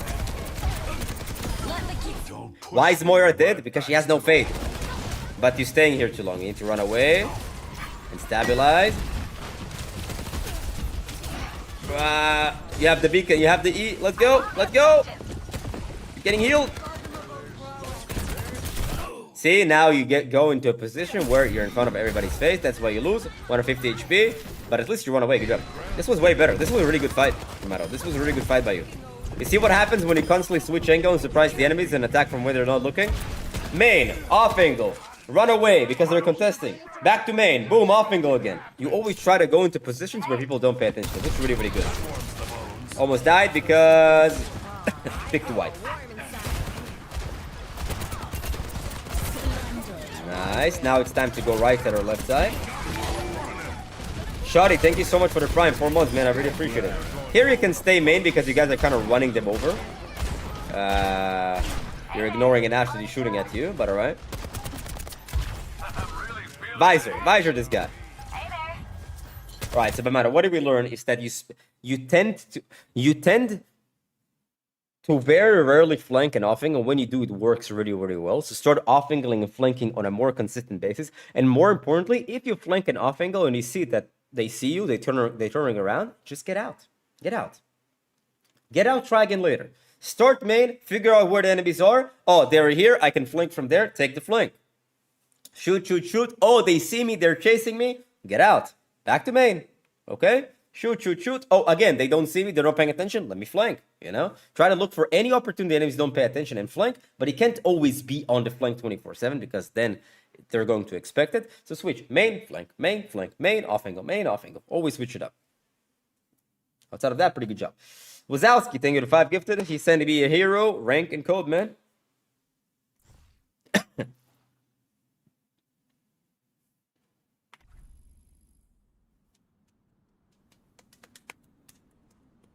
When playing tank, do you want to be in front of the enemy team then? Well, depends on what tank you play. Dive, no. Dive, no. You want to engage people from behind or above or whatever. Reinhardt, you'll have to be in front of the enemy in front of the enemies, but when they're not paying attention, you can just push them or charge them or whatever. For example, you know. Does the 4-step plan to work on Kiriko? No. It can work on Moira. It can work on Reaper. Chief Yona, thank you for the 7 months, man. I really appreciate it. Wazowski, let's get them to VOD, man. Send me the hero code and rank, dude.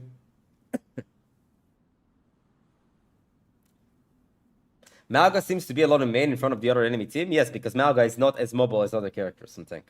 But still, you want to create angles when people don't pay attention. You can use your run when, like, you see Baptiste is behind, not paying attention. He's, like, looking around. You can just run him over. Thanks for the review. Happy to help. Hero, Widow, rank, plat 2, a diamond 4. You send me the range. What is your rank? I don't care about the range of the match. I don't care about what other people's rank is. What is your rank?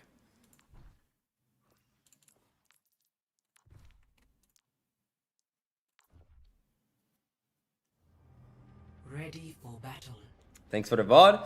I also have to work on Soldier with. Happy to help. Thank you for the 5 gifted. I mean, it's pretty cool that you gifted the other person. I direct to plant 1. So you're a plat 1 Widow. And let's find out why you're plat 1 Widow.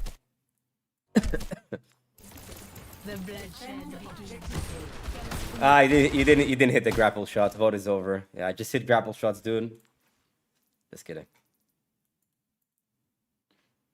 That wasn't funny. Where's the VOD? Where's the VOD, man? This one.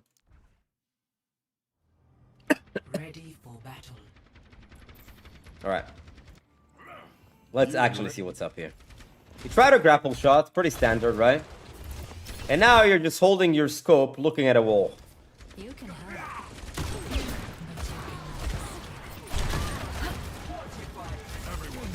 must like having me around. So let me ask you a very, kind of a dumb question. So let's pretend I am the Ashe. Let's pretend I'm Mr. Tokay, whatever, right? And you've been standing here trying to shoot me for the past 10 seconds.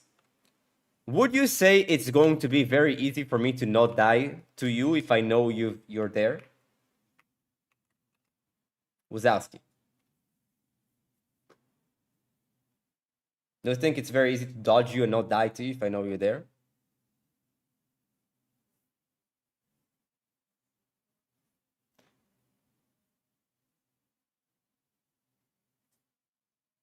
Yeah. Why? From your perspective, because you're stationary. You try to get a pick here, it doesn't work. Well, if it doesn't work for the first few seconds, it's not gonna work anymore because they know you're here. So what does it mean for you? Change the angle. You try here, okay, they know I'm here. Let me move here. Okay, I don't know. Maybe dare I say you can walk here? You could. It's dangerous, but you could. The only reason why this guy dies because he knows you're there, but he still holds the scope open in front of your face. But again, you got a pick, your entire team is pushing forward, and you're hogging this position. You've been standing in the same position on Widow for 35 seconds. You have to understand, you've been standing here for 35 seconds. For all you... Dude, what you could have done is go back to spawn, pick Torb, place a turret here, and just look at a corner. Would have been the same thing. You see the enemies are dying. Move forward, play more aggressive, switch your positions, switch your angles. You have really nice shots, actually. Hitting really nice shots, but you're hitting really nice shots and you're still in plat. Here you're starting to move, but you're moving when the entire enemy team is dead. You should be moving when all the time. Trying to do some damage for the fight, I like it. You kind of fell asleep there, what happened? Nice, getting out when they're pushing you, nice, good job. Okay, you're switching up your position. That's pretty good.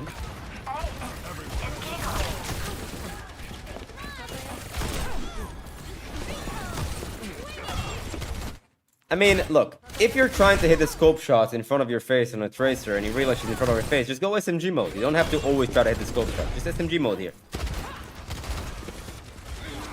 No one can hide from my sight. Likelihood of getting a pick is not high because you're sitting down main. You know, if you could grapple here, that would be really good. Why? Because you're going to be in a position that is on an off angle where people don't pay attention. If you grapple here, you're going to do tons of damage. But instead, you're grappling in front of enemies. So if you're in front of enemies, it's less likely for you to get a kill because they're watching you. They can dodge, they can move, they can take cover, they can run away, they can use cooldowns. And also, more importantly, they can shoot you back. We need to move the payload. A fatal flaw. Let's get Move the payload. Payload heading out. hello. Now, I truly Nice shot. feel alive. I like that you're doing damage for the fight and you're not going through it for him. So careless. I mean, now you're third form. Here, you're picking. I don't know what this guy is doing. Why is he fighting you? He can't do anything to you. But You don't really switch the position. That's why you get forced out. It's like, okay, I tried shooting like 5 times from the left, didn't really work. Now I'm here. Try to change it up. Boom. Walk over here. Maybe try to surprise somebody here. Imagine if you pick here. Maybe you could surprise somebody. Now, granted, this is a little bit too close, but just about changing the angles. Under my protection. Off angling is up. Thank you, Slim Shinoda. Thank you for the prime, man. Why do you die? Like, sitting down main. No off angle. And no off angle. And also, I mean, she knows you're here. It's not actually, she doesn't know you're here, but she knows your teammates are there because this is down main. On Widow, you don't want to be main. That's why you die. Nice shot. This is a really good play. I love this play. I love this play. The only issue that can happen here if you stay here too long. Which you do. You do. That was a really good play. Now let's explain why. The enemies thought you were main. The entire enemy, your teammates are main. So they're all looking main. So you moving here is you going to their blind spot. It's really good. Unfortunately, it's the exact timing that they actually disengaged and they were not under pressure and they're not really busy, so they could deal with you fast. But your thought process here was good. The problem is you stayed there too long. 1 miss, 2 miss. As soon as people notice you and start shooting, get out.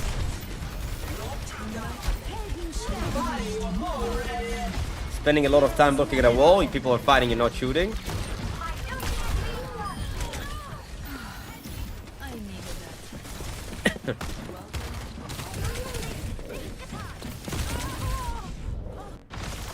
Stayed in that low room for too long. Get it moving.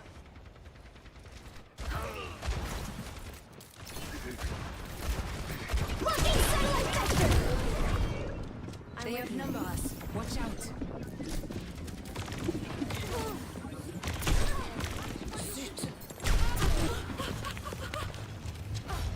Actually, Wazowski, you hit really nice shots. For the most part, use your grapple pretty well. Most of the time, your grapple is going to be a disengage ability. But if you're really, really far away, it could be a reposition ability. Like here, for example, when you used it to the left side, the enemies were really, really far away. They didn't need your grapple because no one could really contest you, right? So it mostly will be an ability. If enemies get close to me, I just grapple out. Most of the time. And sometimes when the enemy is really far away, I can just use it to reposition really quickly to change my angle. Because I know the enemies can't kill me. Because when I don't have my grapple, I have a lot of distance. Right now, the main trend, you're hitting nice shots. The problem is you die way more often than you should. And you don't get as much kills as you could, as much damage and kills as you could, simply because you don't change your angles often enough. The reason why you don't get as many kills as you could or as much damage as you could is because you stay at the same spot for too long. Enemies know you're there and they simply don't pick you. Number 2 is to why you die. You stay at the same spot for too long. They know you're there and they push you.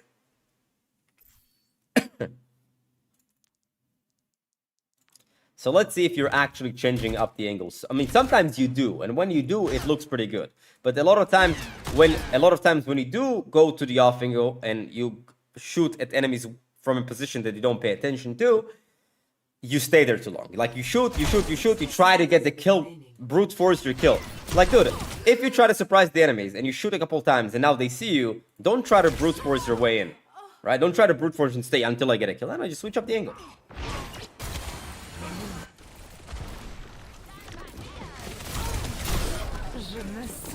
See, grapple is getting close to me. I grapple out. Good job. 30 seconds remaining.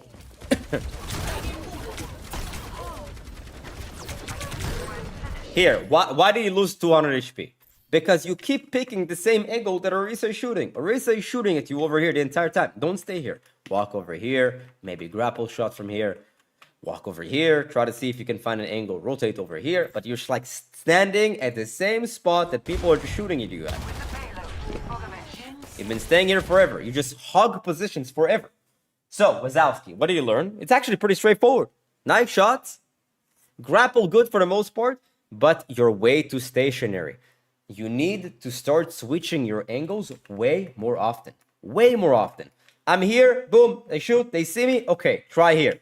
Try here. Okay. They see me. Let me drop down. Try to surprise them from here. Doesn't work. Okay. Over here. Doesn't work. Okay, over here. Switch your angles more often. And switch your angles into positions that are not looking. So you know if the enemies are here and your team is there, they're going to be looking here. So where do you want to peek? Here? Obviously not. Why? Because enemies are going to be looking that direction. Where should you peek? Over here. Why? Because enemies don't pay attention. Alternatively, let's say the enemies are here, right? And your team is here. So they're going to be looking here. So where do you want to peek? Over here. Over here, that will be a really good position to pick. Why? Because the enemies are not looking there. You want to constantly switch your position into positions that the enemies are not paying attention to, which are called off angles and sometimes flanks. But Widow, she's going to keep a long distance anyways, so mostly going to be off angles.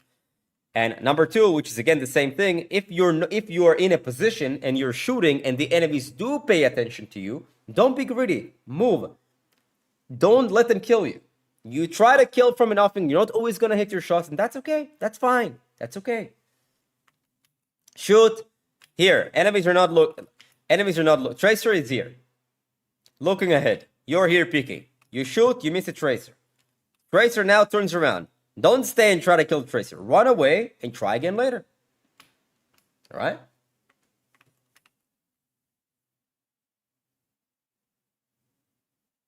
And with that, you will get out of plat. Okay, Wazowski? So as you can see, Widow is not only good aim. Wazowski has good aim, man. Wazowski has good aim. But that aim doesn't help if it's predictable. And that aim doesn't help if he stays there and Tracer just jumps on him. How do I know what angle against safe against jump with Tracer? Well, you are active in the fight. You know where they are. You start main. You see, oh, Tracer is there. So let me get into a position where Tracer is not. All right, give me 1 second. Be right back.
Sorry guys, short food break, and you know what I'm eating. Awkward. How do you know when to stay on a flank if the enemy team notices you but don't really effectively contest you? Well, if they notice me, it means that I'm probably not gonna get the kill because they're gonna hide from the flank position, so you should switch the position regardless. And also, like, something a little bit more advanced, by the way. Something a little bit more advanced, you can sometimes pretend to leave the position and then re-engage, because you can go on a flank pop, shoot, and then pretend like you're running away main, and then go back into the flank. Excellent.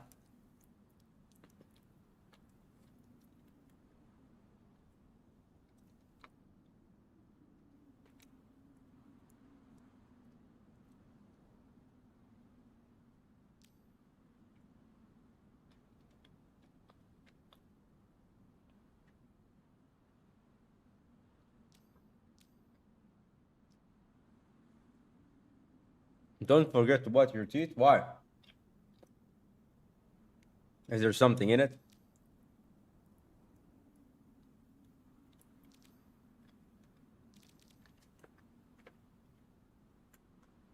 Sorry, guys. Food break, man. Pretty hungry.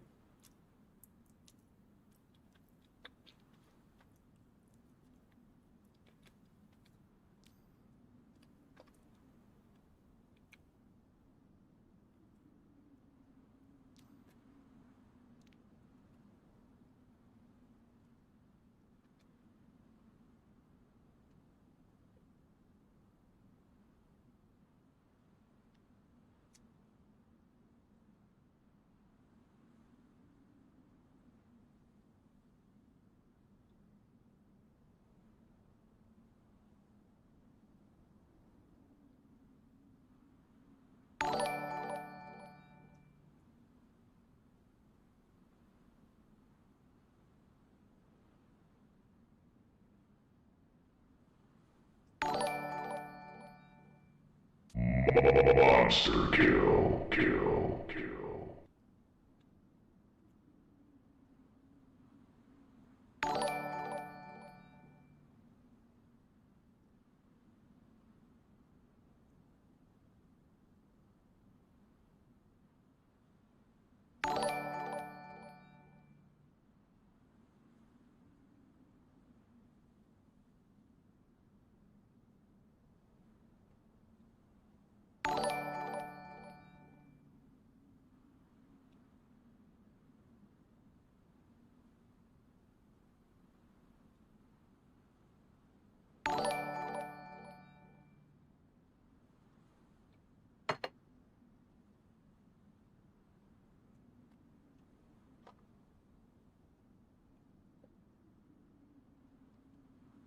Are you champ right now? Yes. Redacting your 5 gifted. Are you gifting the VOD to somebody else? Or it's for you?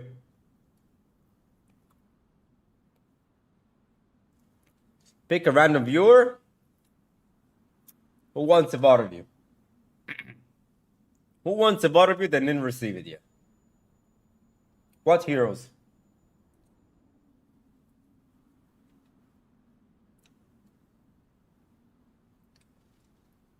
What are your heroes, guys? What are your heroes? Type your heroes.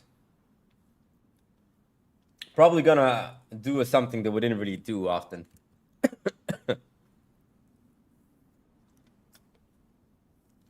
I play BAP? Okay, Alan, let's do you. I haven't reviewed a BAP in a while, actually. Let's do BAP. Roadhog is also a good option, but BAP is also... BAP is... Let's do Alan. This used to be an Ana Zen chat. Yeah, man, Ana is... it's, you know, Ana is the most popular, most picked hero. It's the most popular hero. But for some reason, no representation. It's over.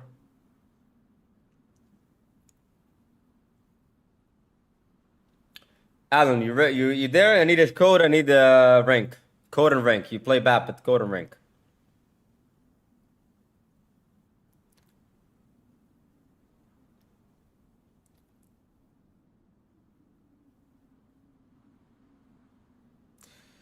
Mauga, Orton with the Mauga. That was interesting, but BAP has not been played in a while. Let me check. You need to be prepared, man.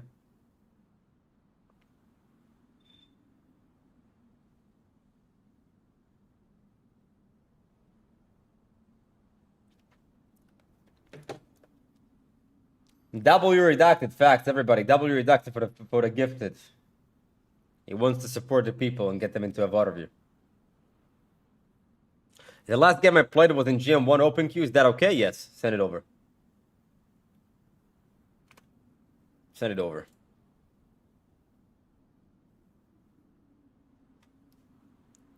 W.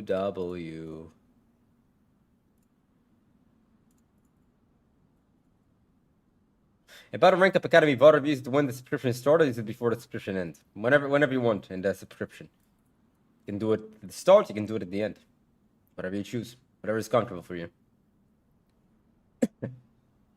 Alan, you're AFK, bro. You can't be holding us hostage, dude. Send the code. Send the code. What are you doing? Holding everyone hostage. Alright, thank you.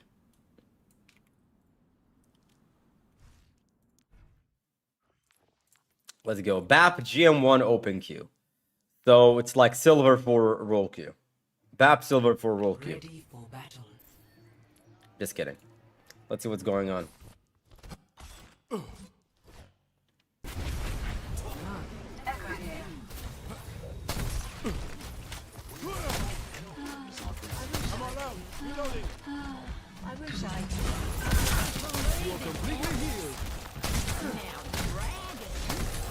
All right.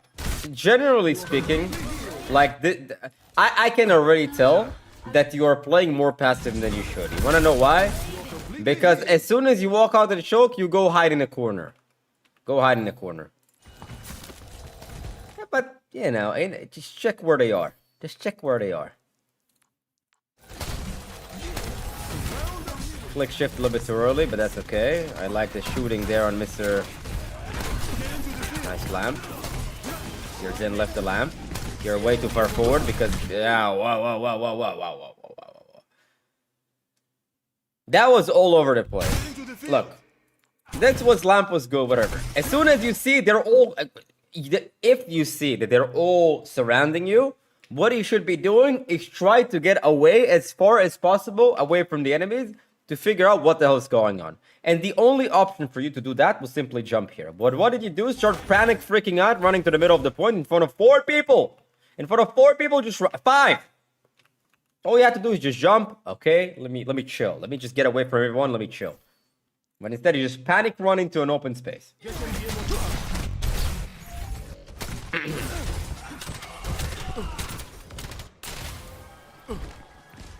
Thanks for the help. Alan, is this console? Looks like you're kind of like locking into people sometimes. Is this console? Good damage.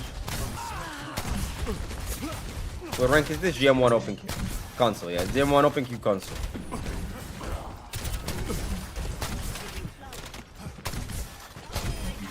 Enemies are all dead and you're still sitting behind and heal botting. Look. Enemies, look here.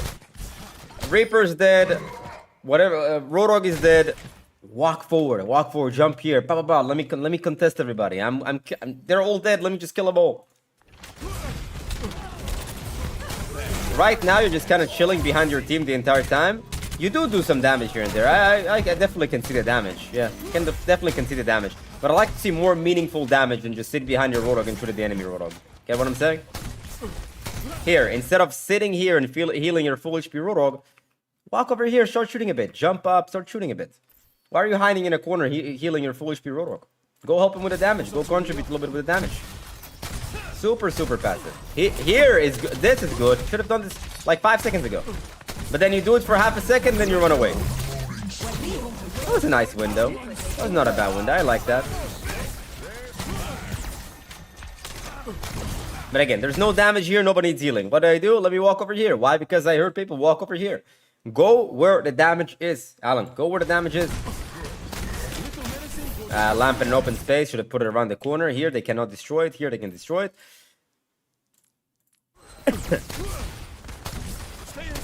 And no damage. Here, like... He's purple. What's the point of healing anyways? He's purple. Okay?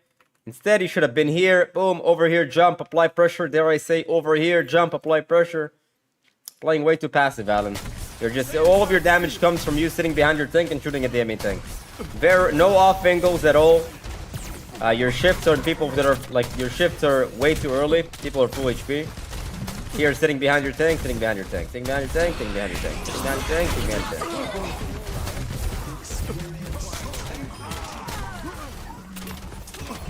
This is good. This was nice. Finally shot. Look, what happens when you shoot the enemy tank? Not a lot. You shoot the enemy Genji, he's like, oh shit. He runs away. He's scared.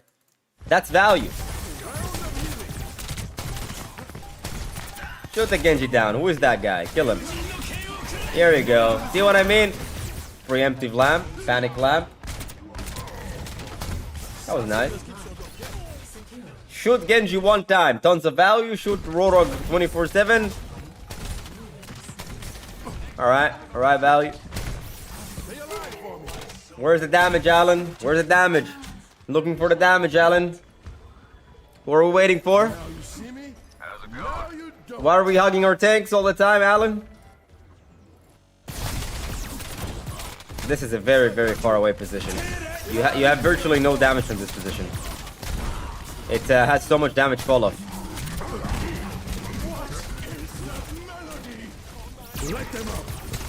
Very far away, very far away. That window got no value because we were very far away. Imagine if in this fight, when they were fighting over here, you were here. Boom, angle from here. Maybe I can surprise the Kiri. Okay, I heal. Boom, I pop a window from here. Where can they hide? If you pop a window from here, what can they do? They just die. It's over.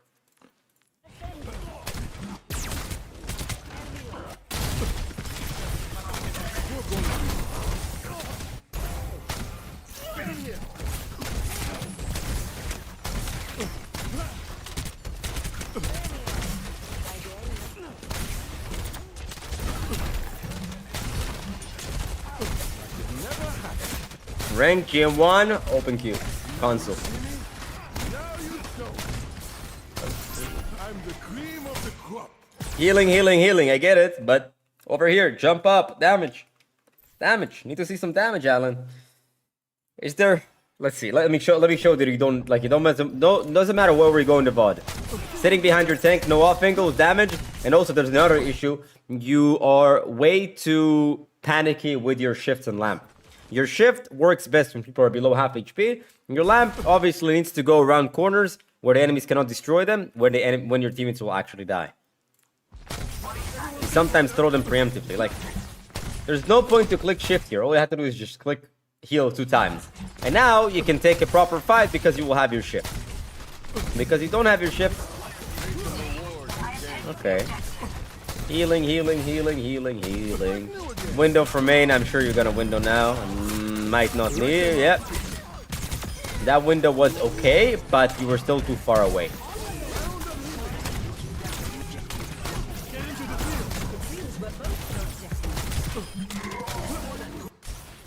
So Alan, number 1, you just need to do way more damage. You need to stop healing your full HP allies, instead shoot damage. The only time you need to heal is when your teammates are going to die if you don't heal them. Until then, you do damage. Baptiste has a mechanic that you can do damage in between healing, which you do. But the problem is you never actually put yourself out behind. There was no situation where I saw you operate alone. There was no situation that I didn't see you behind your team or above your team. If your team is here, you're here. If your team is here, you're here. You're never in this position or this position. Or if your team is here, you're never like in this position.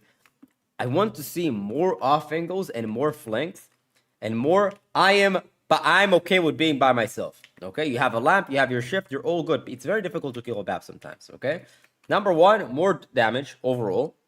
Number 2, like always go. Where's the damage? I want to go into position with damage. Number 2, stop hugging your team all the time. You can still, if your teammates are here and you are here, you're still gonna be able to heal them. By the way. Okay, they contest, you run away, you're fine.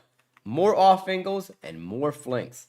I feel like it's the fear of dying and getting flamed, you know? Yes, I understand what you're saying, but it's the wrong thinking process. Okay, fear of dying, you die. Okay, you learn, it's okay. You get flamed. Whoa, he's saying. Random people on the internet flamed me, like, you know? Go to the fridge, eat some jello. Gonna be fine. Okay, so start acting more independent. That's first thing. More off angling, more flanking. Separate yourself from the team. Number 2, overall, look for damage. Like, ask yourself, okay, who can I kill? Where can I find kills? Like, just like you did with the Genji. And number 3, be a little bit more patient with your shift and lamps. Make sure, okay, do they actually need the shift? Do they actually need the lamp? Because if you use your lamp or shift when people don't need it, 3-4 seconds down the line, people are going to need it and you're not going to have it. Okay? Be a little bit more patient with those. That's overall. Ken F for short. Thank you for the 5 gifted. Let's get into your VOD review.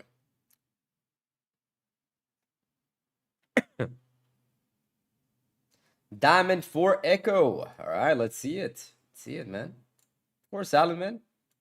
It's time to see you in champ in open queue, and then it's time to move into role queue.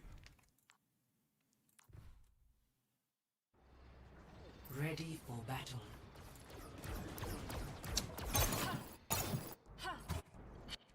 All right, Ken. Let's see it. Right off the bat, I like that you're like doing the stickies in spawn and you're backing out. I like that. I like that. Notice that. I like that. I like that. Careful with that one. This is not a good position to be at. This is where everyone is going to be, and they're always going to be spamming here. This is a really good bad position to be at. Let me tell you, being here, ironically, is safer than being here. All they have to do is shoot around the corner, and you probably die. Which, almost what happened. So also, on Echo, generally speaking, it's better to control that angle. Number one, you can fly here. Number two, you can fly here. Number three, you can fly here and then disengage. Controlling that angle lets it so if the enemies walk over here and try to contest this angle, you can contest them at that angle. So generally speaking, don't hug your team, okay? More off-angling, in short. Especially here on defense. But good consistent damage. I like the uptime. I like that you're constantly using your stickies, trying to apply pressure. Really good. I also like how you use your flight so far.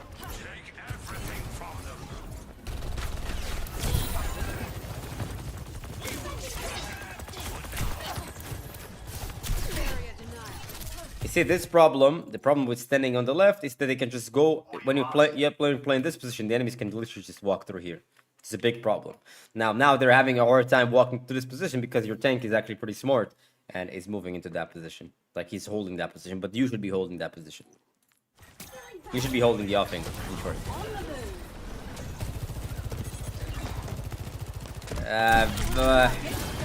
You're dead. You should die. Didn't die, nice, okay. It was a very high risk, high reward play. They didn't need to do all of that, you know? Very risky play.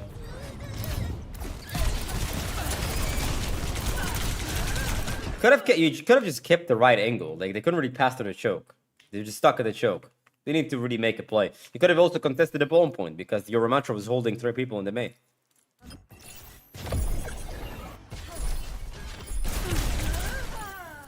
What happened? Oh, you took a shot from a Hanzo? What was happening? Yeah. Not Hanzo, but like somebody shot you, I think Kiriko headshot?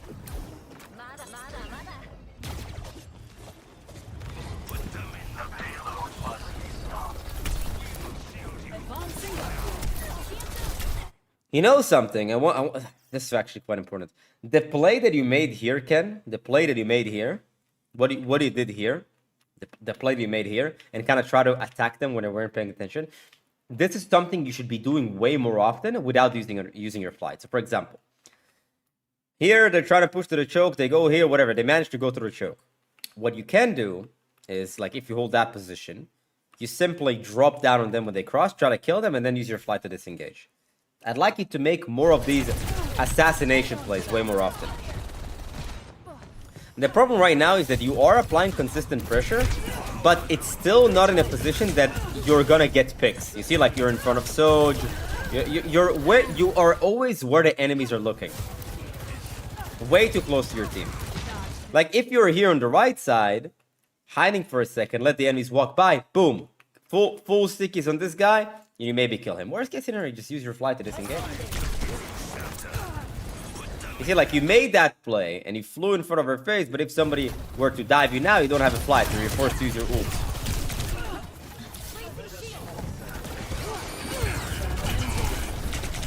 See, it's always same position, same position, same position. Okay, like, you tried this a bunch of times, didn't work. Let me try here. Let me see if I can get these guys. Maybe life of one point by himself, maybe I can get him. Boom, let me try this position. Let me try to fly maybe from that position. Change the angle more frequently, man. This time I have it.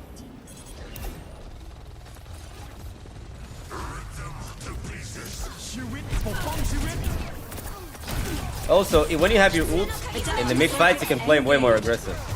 Wrecking ball. Nice. To shoot to farm your minefield.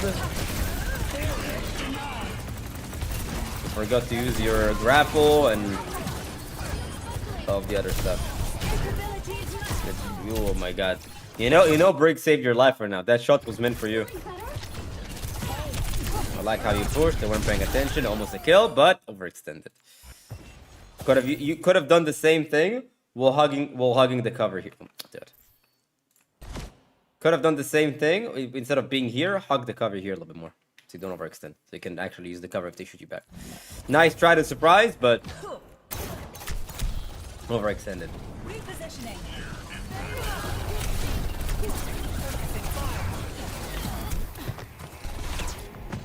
I don't know why he hesitated. They had no cooldowns. He could have just picked and killed Siri.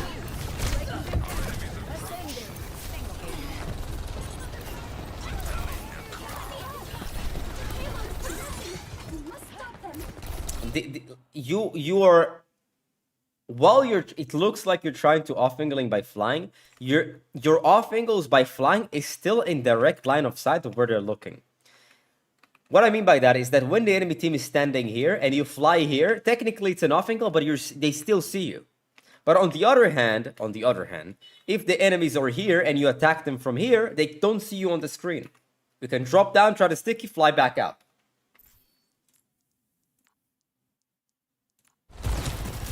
Oh wait, why am I looking at Greg? There was not a single instance besides the first point that you tried to flank the enemies. Not a single time. You're almost always directly above them. Directly above where you're looking and above them. This is nice. This is actually a good angle. You're overextending. Try to beam. You see that he's not getting beamed? Just get out. You stayed it too long in that position. Bull should have killed you. I don't know how he didn't. Here, Sombra was not paying attention. Boom. You fly, take this angle. Here, now it's good to take this angle. Now it's the time to take this angle. Instead of sitting down main with your team. See, like, instead of taking this strong aggressive off angle, you're like, over here, still where you're looking. So you see the problem, Ken? Your damage uptime is good. For the most part, use your flight correctly, except that you simply are not taking enough aggressive off angles. You're playing... Your off angles are directly above your team.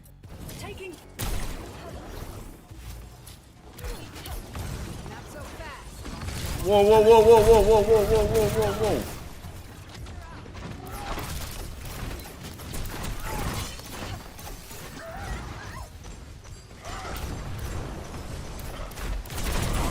Okay, here's this guy is just trolling. Oh, never mind, he's getting pulled. First point midtown, by the way, is more simple than people make it out to be. Everyone is gonna be holding here, right? All you have to do is shoot, they go back, and then you take this position. Once you take this area, they can't hold this position anymore. They can't hold here. So they have to back out to around this area, and then you play it out.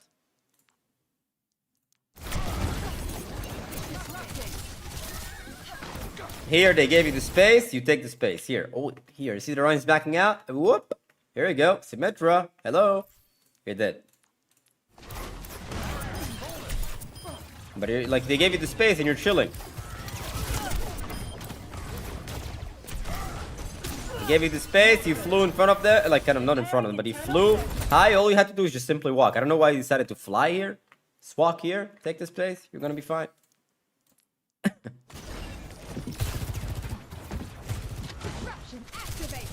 Here he can surprise it then. Hey, we're a little bit impatient there, he wasn't paying attention. So Ken, in short, number one, just surprise the enemies more often, man. You fly constantly directly above your team. This is the first time that I see you operate alone, but you're playing so scared. You see that, like, you're peaked. You saw that Zen was not paying attention. Walk here, right click, try to kill him. Worst case scenario, just get out. If people don't pay attention to you, try to assassinate them exactly like you did here. I'd like to see these type of plays way more often, except that instead of using your flight to get to them, try to drop, like try to walk towards them when they don't pay attention, drop like this, boom, and then use your flight as disengage ability. So, in short, more kind of like assassination type of plays from off angles and flanks and using your flight as disengage. Number two, generally speaking, try to avoid being in the direct line of sight of your team. When you fly, try to make sure that you're flying not above your team, you fly to the side. Take more aggressive off angles. The rest, pretty good. The rest, pretty good, Ken.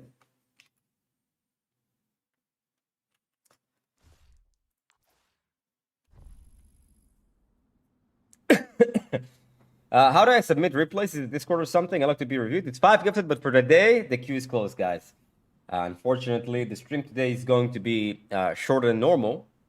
I mean, it's not short than normal. It's like 2. Usually I do 2.5 hours, 3 hours. Sometimes I do 4 hours. And the new season, there's also going to be a new unranked GM, just so you know. So you know. Thanks for the VOD. Are you happy to help, Ken? I think you can definitely rank up. You're playing pretty well. Just some minor adjustments, and you got this. So, what we're gonna do now is before we leave. It's not gonna, actually, I'm not gonna close the stream. We're gonna short Q&As. If you guys have some questions about your gameplay or anything, more than likely drop some questions. I'll answer them. We're gonna do that for a little bit, and probably call it off from there. I think my code will be deleted tomorrow in the next patch. It's fine. It's fine. It's fine. Let's just make again, guys. VOD reviews for the day are over. No VOD reviews today, guys. That's over. We've done the VODs today, and if you're interested in getting coaching, rankupacademy.gg. That's where you should go.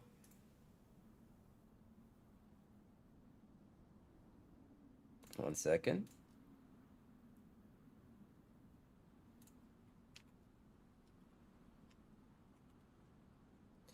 All right. What is the next unranked GM? I do not know yet. How do you? It's not that I don't know yet. I usually don't tell them in advance. Best Gunner skin, don't care. Loot box opening, I'll just let it open tomorrow. I couldn't care less about loot boxes. How do I play Roadhog into Ana Zen? So quickly. First of all, every time you're discorded, use covered. Break Discord. He cannot discord you again for a little bit. You get naded, use cover. Bait the cooldowns by popping, and then capitalize when they don't have cooldowns. Be patient when Ana has cooldowns. When she has no cooldowns, your time to strike.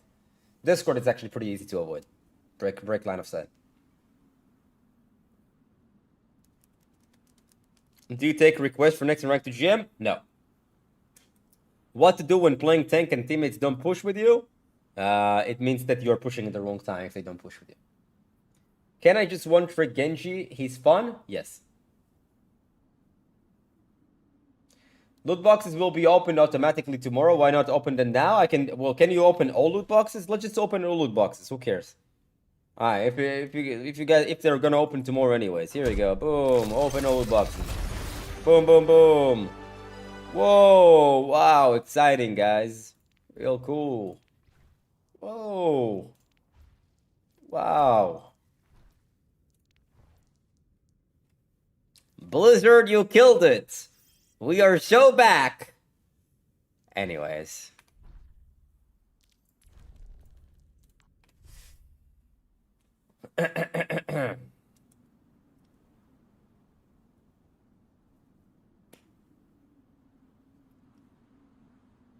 Yeah, exciting, right? It was super exciting. Buy more loot. Wait. Oh, wait. It says open all loot boxes. I got scammed. How do I have 125? I click all. Scam. Whoa, we got the Plunderer skin and the highlight intro of Chipper, dude. Whoa, so sick. I think it's like with the... Yeah, okay. Whoa! Wow! Whoa! Wow! Mind blown. What is happening? Wow! I'm speechless. I never have experienced such beauty in my life. That is so amazing. Look at that. Look, guys, I'm becoming a Hanzo main. This kind of looks nice. You know? This kind of looks nice. The fuck is that? What is that? Why is he called emotional? That's the most Blizzard name people could come up with.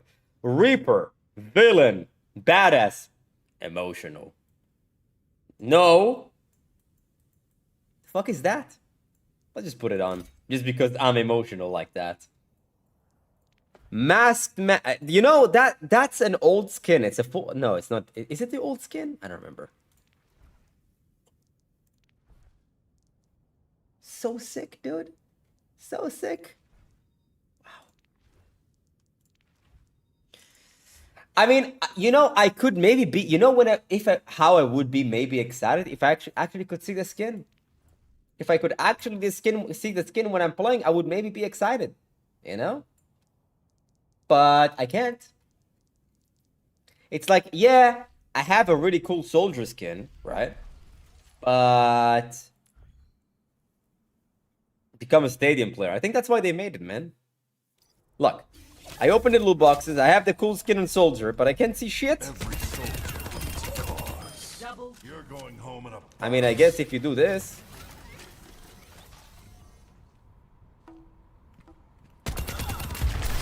That warms the boat.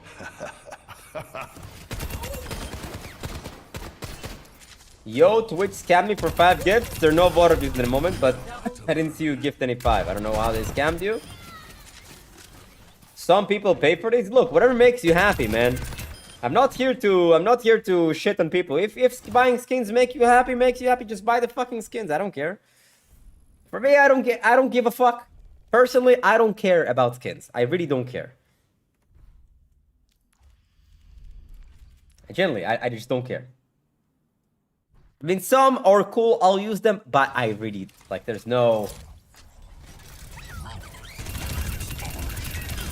And also...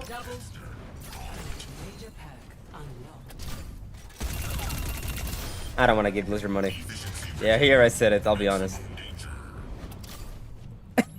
I can see Awkward and Emo Reaper. Yeah, I picked them, look. Look, I'm Emo Reaper, emotional. I have the emotional skin. You can't escape death. Yep. That's me. Emotional Reaper. That is me. Weakness. Yep. A dark step. Double kill. So yeah, if skins make you happy, who I am to tell you not to buy them, you know? Some people think buying nice cars is stupid. But if a nice car makes you happy, buy the fucking nice car. I don't give a fuck. Double minor perk unlocked. Die with emotional skin. Maybe that, like, you know what would be nice if they could change the voice, like the voice acting, like he could. So you say, like, you have the emo skin. Bring like some emo kid to do voice lines for that skin. Like die.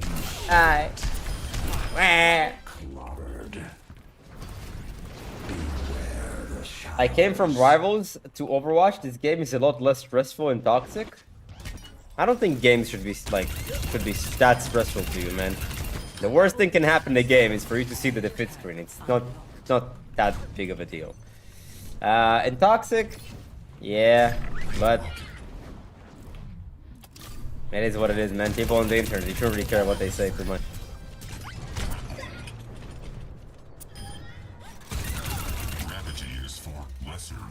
Can you answer my situation with Tracer? What situation do you have in Tracer? It's only in your dreams, man. You have no situation in Tracer. She's not into you, dude.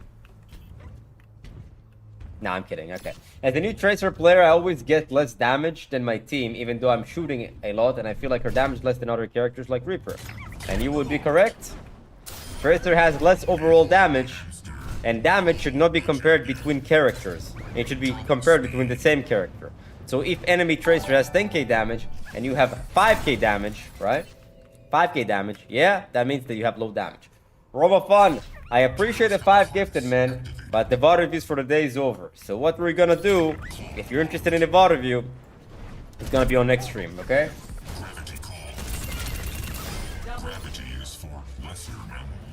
Change title? That's true, that's true. You know what, because I forgot to change the title, it's my bad. Send me a code, hero and rank. Send me a code, hero and rank, man.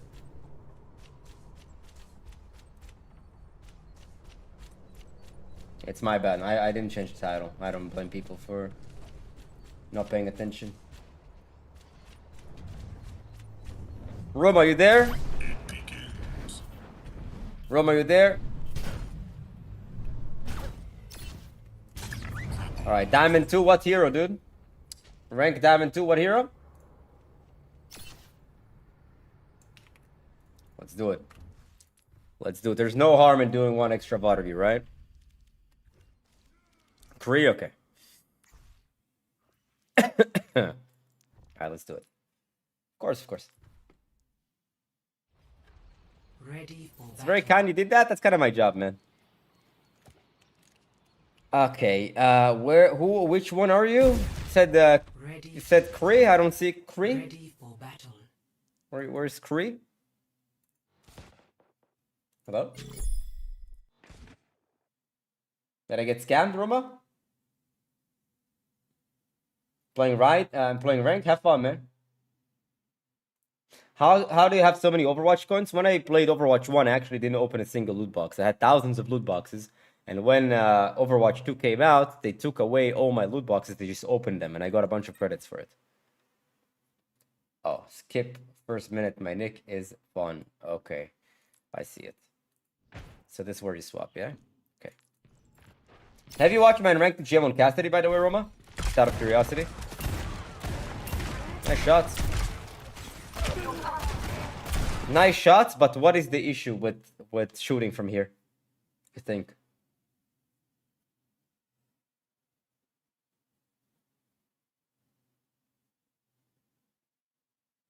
Distance, yeah, too far, you have damage fall off. So, like, there's no point in trying to sit here and shoot from here. You should already be making the rotation over here. Now, granted, because two of your teammates are dead, you shouldn't be making that rotation anyways. But before that happened, you could have just, like, right as soon as you walk out the door, instead of being here, where it's going to be too far away, you should have already tried to go here, which is where you could have actually got kills.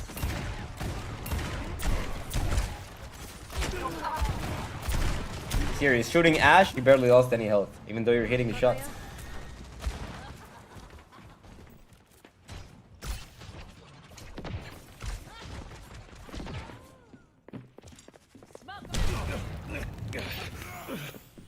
Guess what the doctor ordered. A lot of AFKing around. Now, I'm not saying you should have walked you should have walked outside, but you spent 15 seconds doing nothing. You could have picked, shoot here, and if you shoot here a little bit, they're gonna turn around here, and if they turn around here, your tank can actually walk outside without being damaged. So, try to avoid doing nothing, okay? Before the fight, try to distract the enemy so your team can push to the choke, and then, when they push to the choke, you're gonna have a lot of fun.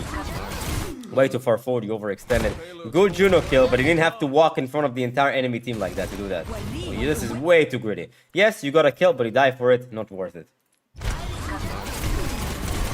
Why? Because you're the only person that you can count on to actually get kills on the enemy team. Which is exactly, you know... You almost lost here. Almost. No. Again, this is way too far away. Where you should be standing is over here. Why? Because here you have less damage fall off. For you right now, what I'm noticing is either you're 50 miles away or in front of the entire enemy team. There's no in between.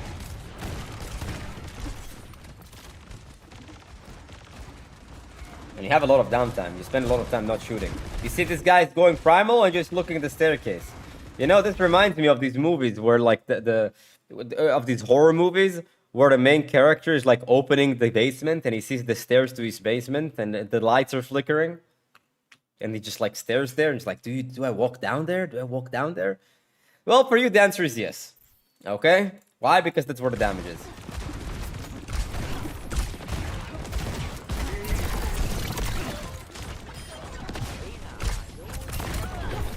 You see, when you get close, the damage is very, very high. When you walk in when the monkey's primaling, nobody's paying attention to you because they're busy getting juggled.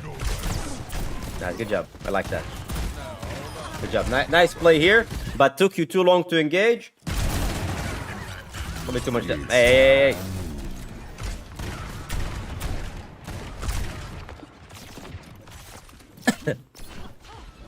Where's the damage, you know? Wandering a knife in a knife. Wandering around with a knife, where's the damage? There should be like a movie like that, man. I should be a director. Some damage for the fight is nice. I like that. Stood here for the dynamite. Appreciate it.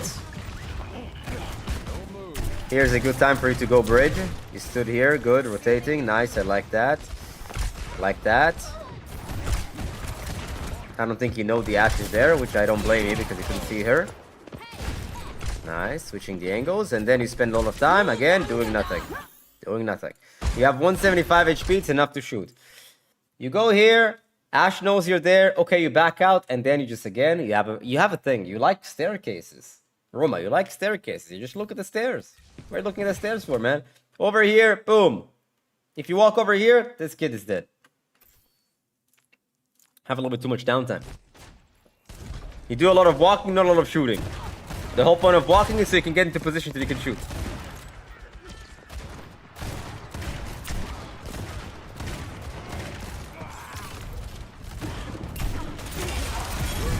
You got it. You got it. You got it. Good angle. So you see, you flanked in the middle of the fight where the enemies are busy. Everyone is fighting in the middle of the point. And you're like, boom, boom, boom, boom. Good 2 picks. Really good. That's what you should be doing most of the time. I like that.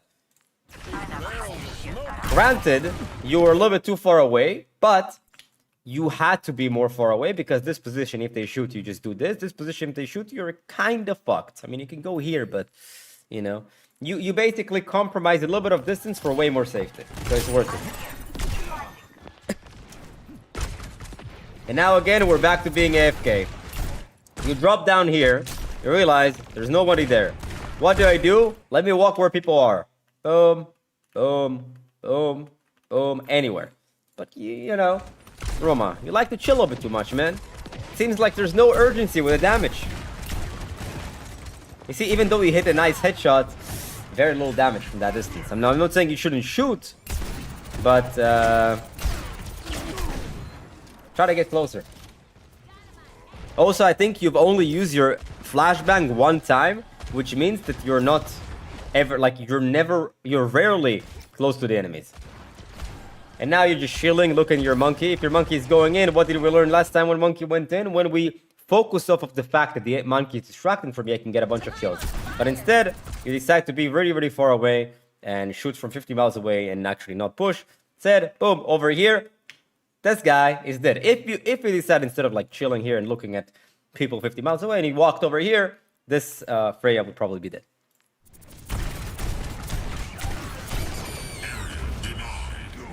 Don't let that payload move any farther.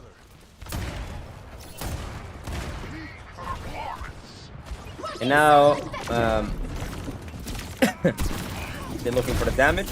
Nice. Dude, why didn't you high noob? Nah, I'm just kidding. You spend a lot of time chasing a ball. They use ults. I don't blame you for losing. They use Juno ult. Right now, the main things that are happening, you have too much downtime. You spend a lot of time walking and just like looking around instead of going to where you can shoot enemies from mid-ranges. Number 2, you shoot from very far away way too often. You're too scared to close distance on enemies, which means that, yes, you die very low, but you also very rarely get kills. Because the damage fall-off is so strong that it's very difficult for you to put out consistent damage and will lead up to a kill. Which leads to kind of like another point that you very rarely use your flashbang because you're never close to the enemies. And like flashbang is a very strong ability. Once they're in the range of flashbang and you click flashbang, they get slowed, they get midi stunned. You can get a kill here. But I also like to use your right click consistently. I like that perk. It's a good perk. Too chilly is a good way to put it. It's like you almost have no urgency of doing a lot of damage to enemies when pressuring the enemies. You're like chilling. Here, see, mid-range, you shoot the ball 3 times. Like, oh my god, I need to get out.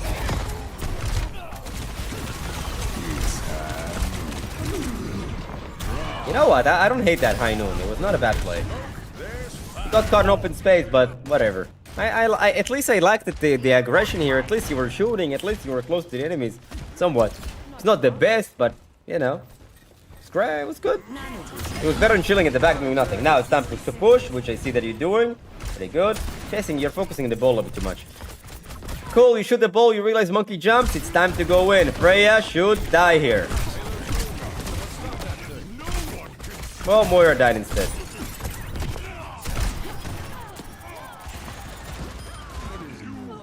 Focus ball when it's in front of your face. Until then, here again, the chilling part. What is that? Roma, are you getting text from your girlfriend here, man? What like? Why do you pause every second? Are you getting text, dude? Is the Tinder gold hitting? What's happening over here? Are you on the Tinder gold? Be honest with me here.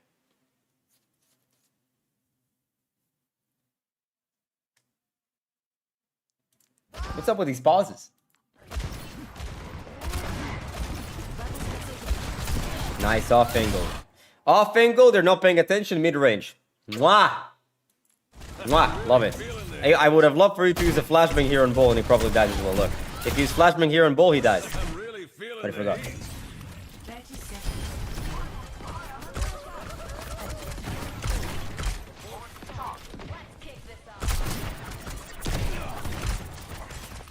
Ladies and gentlemen, start your engines.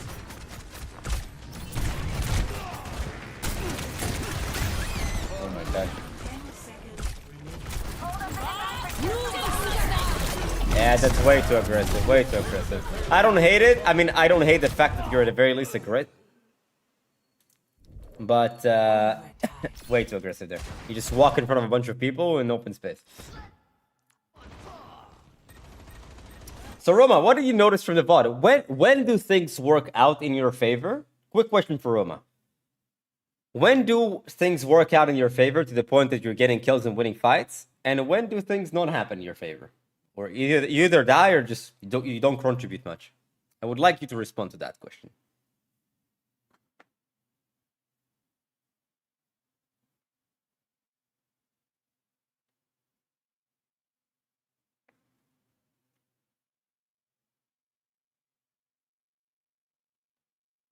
I should go in. That wasn't the question. The question was, what did you do? What did you do when you won team fights?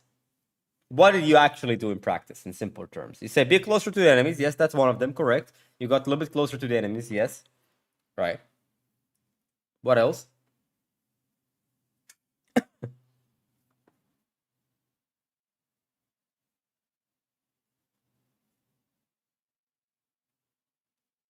Plutowski. Shh. Shh. I said forget about it, cuz.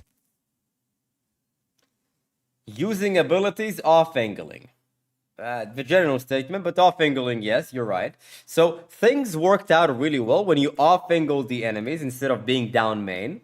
And, you know, when the enemies were busy with something else or somebody else, you just attack them from an angle. Like, example, Ashe Anna looking here at your monkey, you go bridge, shoot them from the side. This really worked well for you.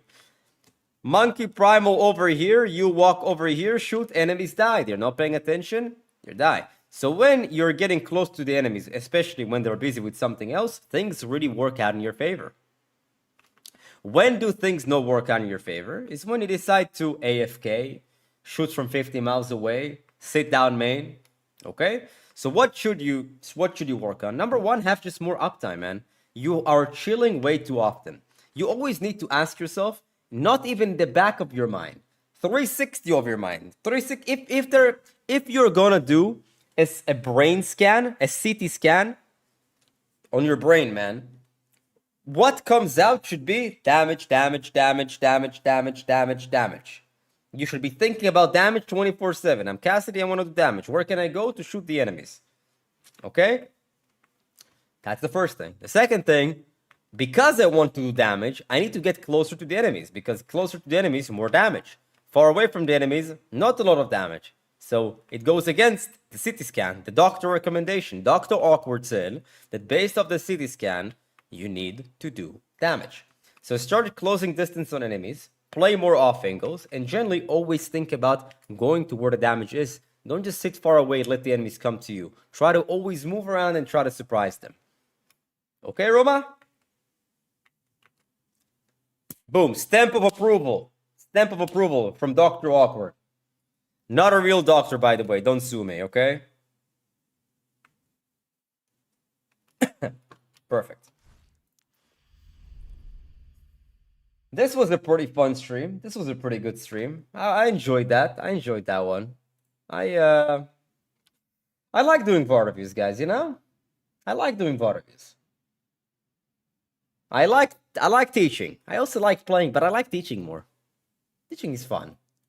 Why? Because I'm good at it. Every day somebody shows up, dude. Like literally every time that I do the VOD review streams, the next stream always somebody shows up and says at least one person shows up from like 3 VODs that I do. Dude, I ranked up literally a day after. It's insane. It's insane. Twitch revoked sucks your license. So again, just kind of wanna tell you what you should expect next streams. New season is gonna come out. I'm gonna do another on Ranked GM. The Cassidy one's super popular. It was a blast to make. I'm glad that I'm bringing back the Unranked GM series. It's really fun to make. It does well. I've also improved a lot since my other Unranked GMs with my explaining. So it's like really good. The second thing is that because the vocal minority doesn't like Awkward because he represents bad person to them, I decided, I had an epiphany. One time before I went to sleep, I said, I really want to be the most subscribed person on Twitch, on the Overwatch streamers. And the reason why I want that is because I have many good traits about me. And one of the bad traits that I have is that I'm petty. I like to win and rub it in people's faces, people who don't like me. You know, people who don't like me, I like to rub it in their faces. Okay? So if I can become the most subscribed streamer in Overwatch, that is gonna stink forever. Okay? I'm petty. I don't lie. I'm petty. Okay?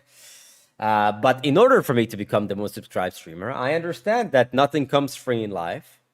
You know, life isn't easy. And if you want to be the most subscribed person on Overwatch, you have to give a lot of value to people. And that's also, you know, that's why we're not only we're doing the educational stuff because, you know, that's what I do, you know, Rankup Academy private coaching, but also now I have another goal. I want to give you guys so much value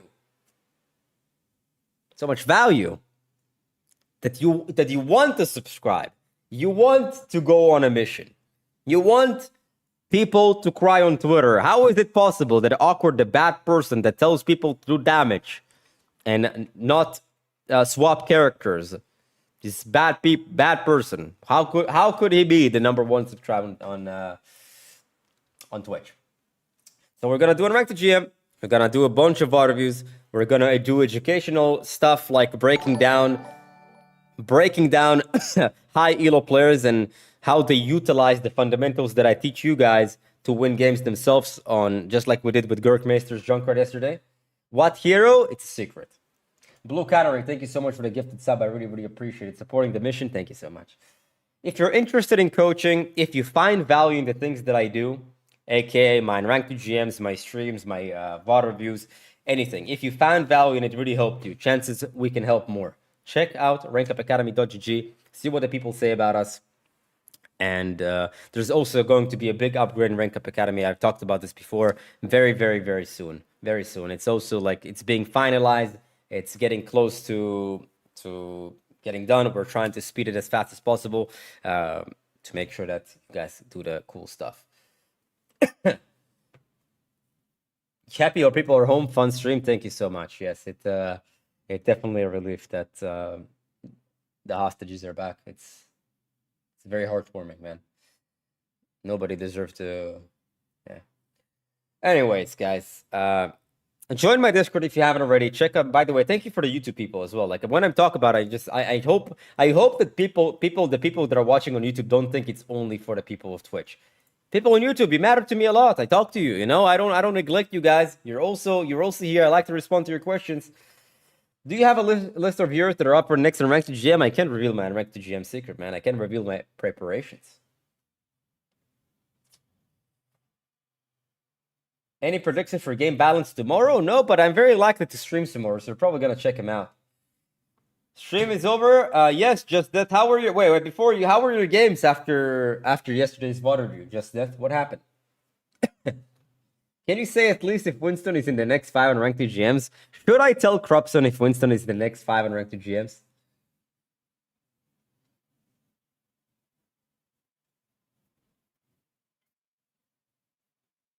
Okay. Yes.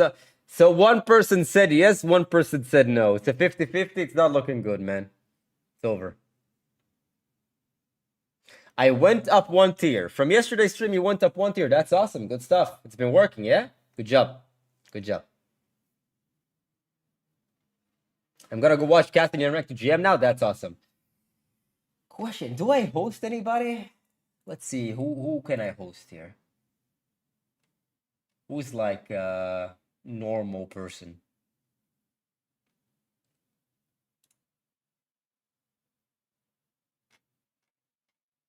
ML7, no thank you, Alan Fresh. No thank you. I appreciate the suggestion, but no thank you.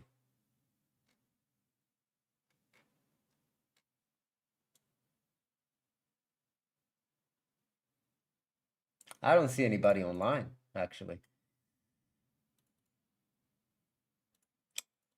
Nitrox has been active in my chat sometimes. I can do Nitrox. All right, I'll host Nitrox. Say hello for me. Sometimes in my games, I think it's like a champ support. You guys have a lovely rest of the day. Go hit the gym. I've been on a leg day today. Go hit the gym. Go for a walk. And don't do criminal activities. Don't do drugs. Don't drink. Don't do stupid stuff. Go improve at the game. Go improve on other things that you care about. Put in some effort. I wish you guys a great rest of the day, great rest of the night, and we're gonna see each other very likely tomorrow. Exciting news. Exciting things. Life is good. Appreciate y'all. Thank you so much.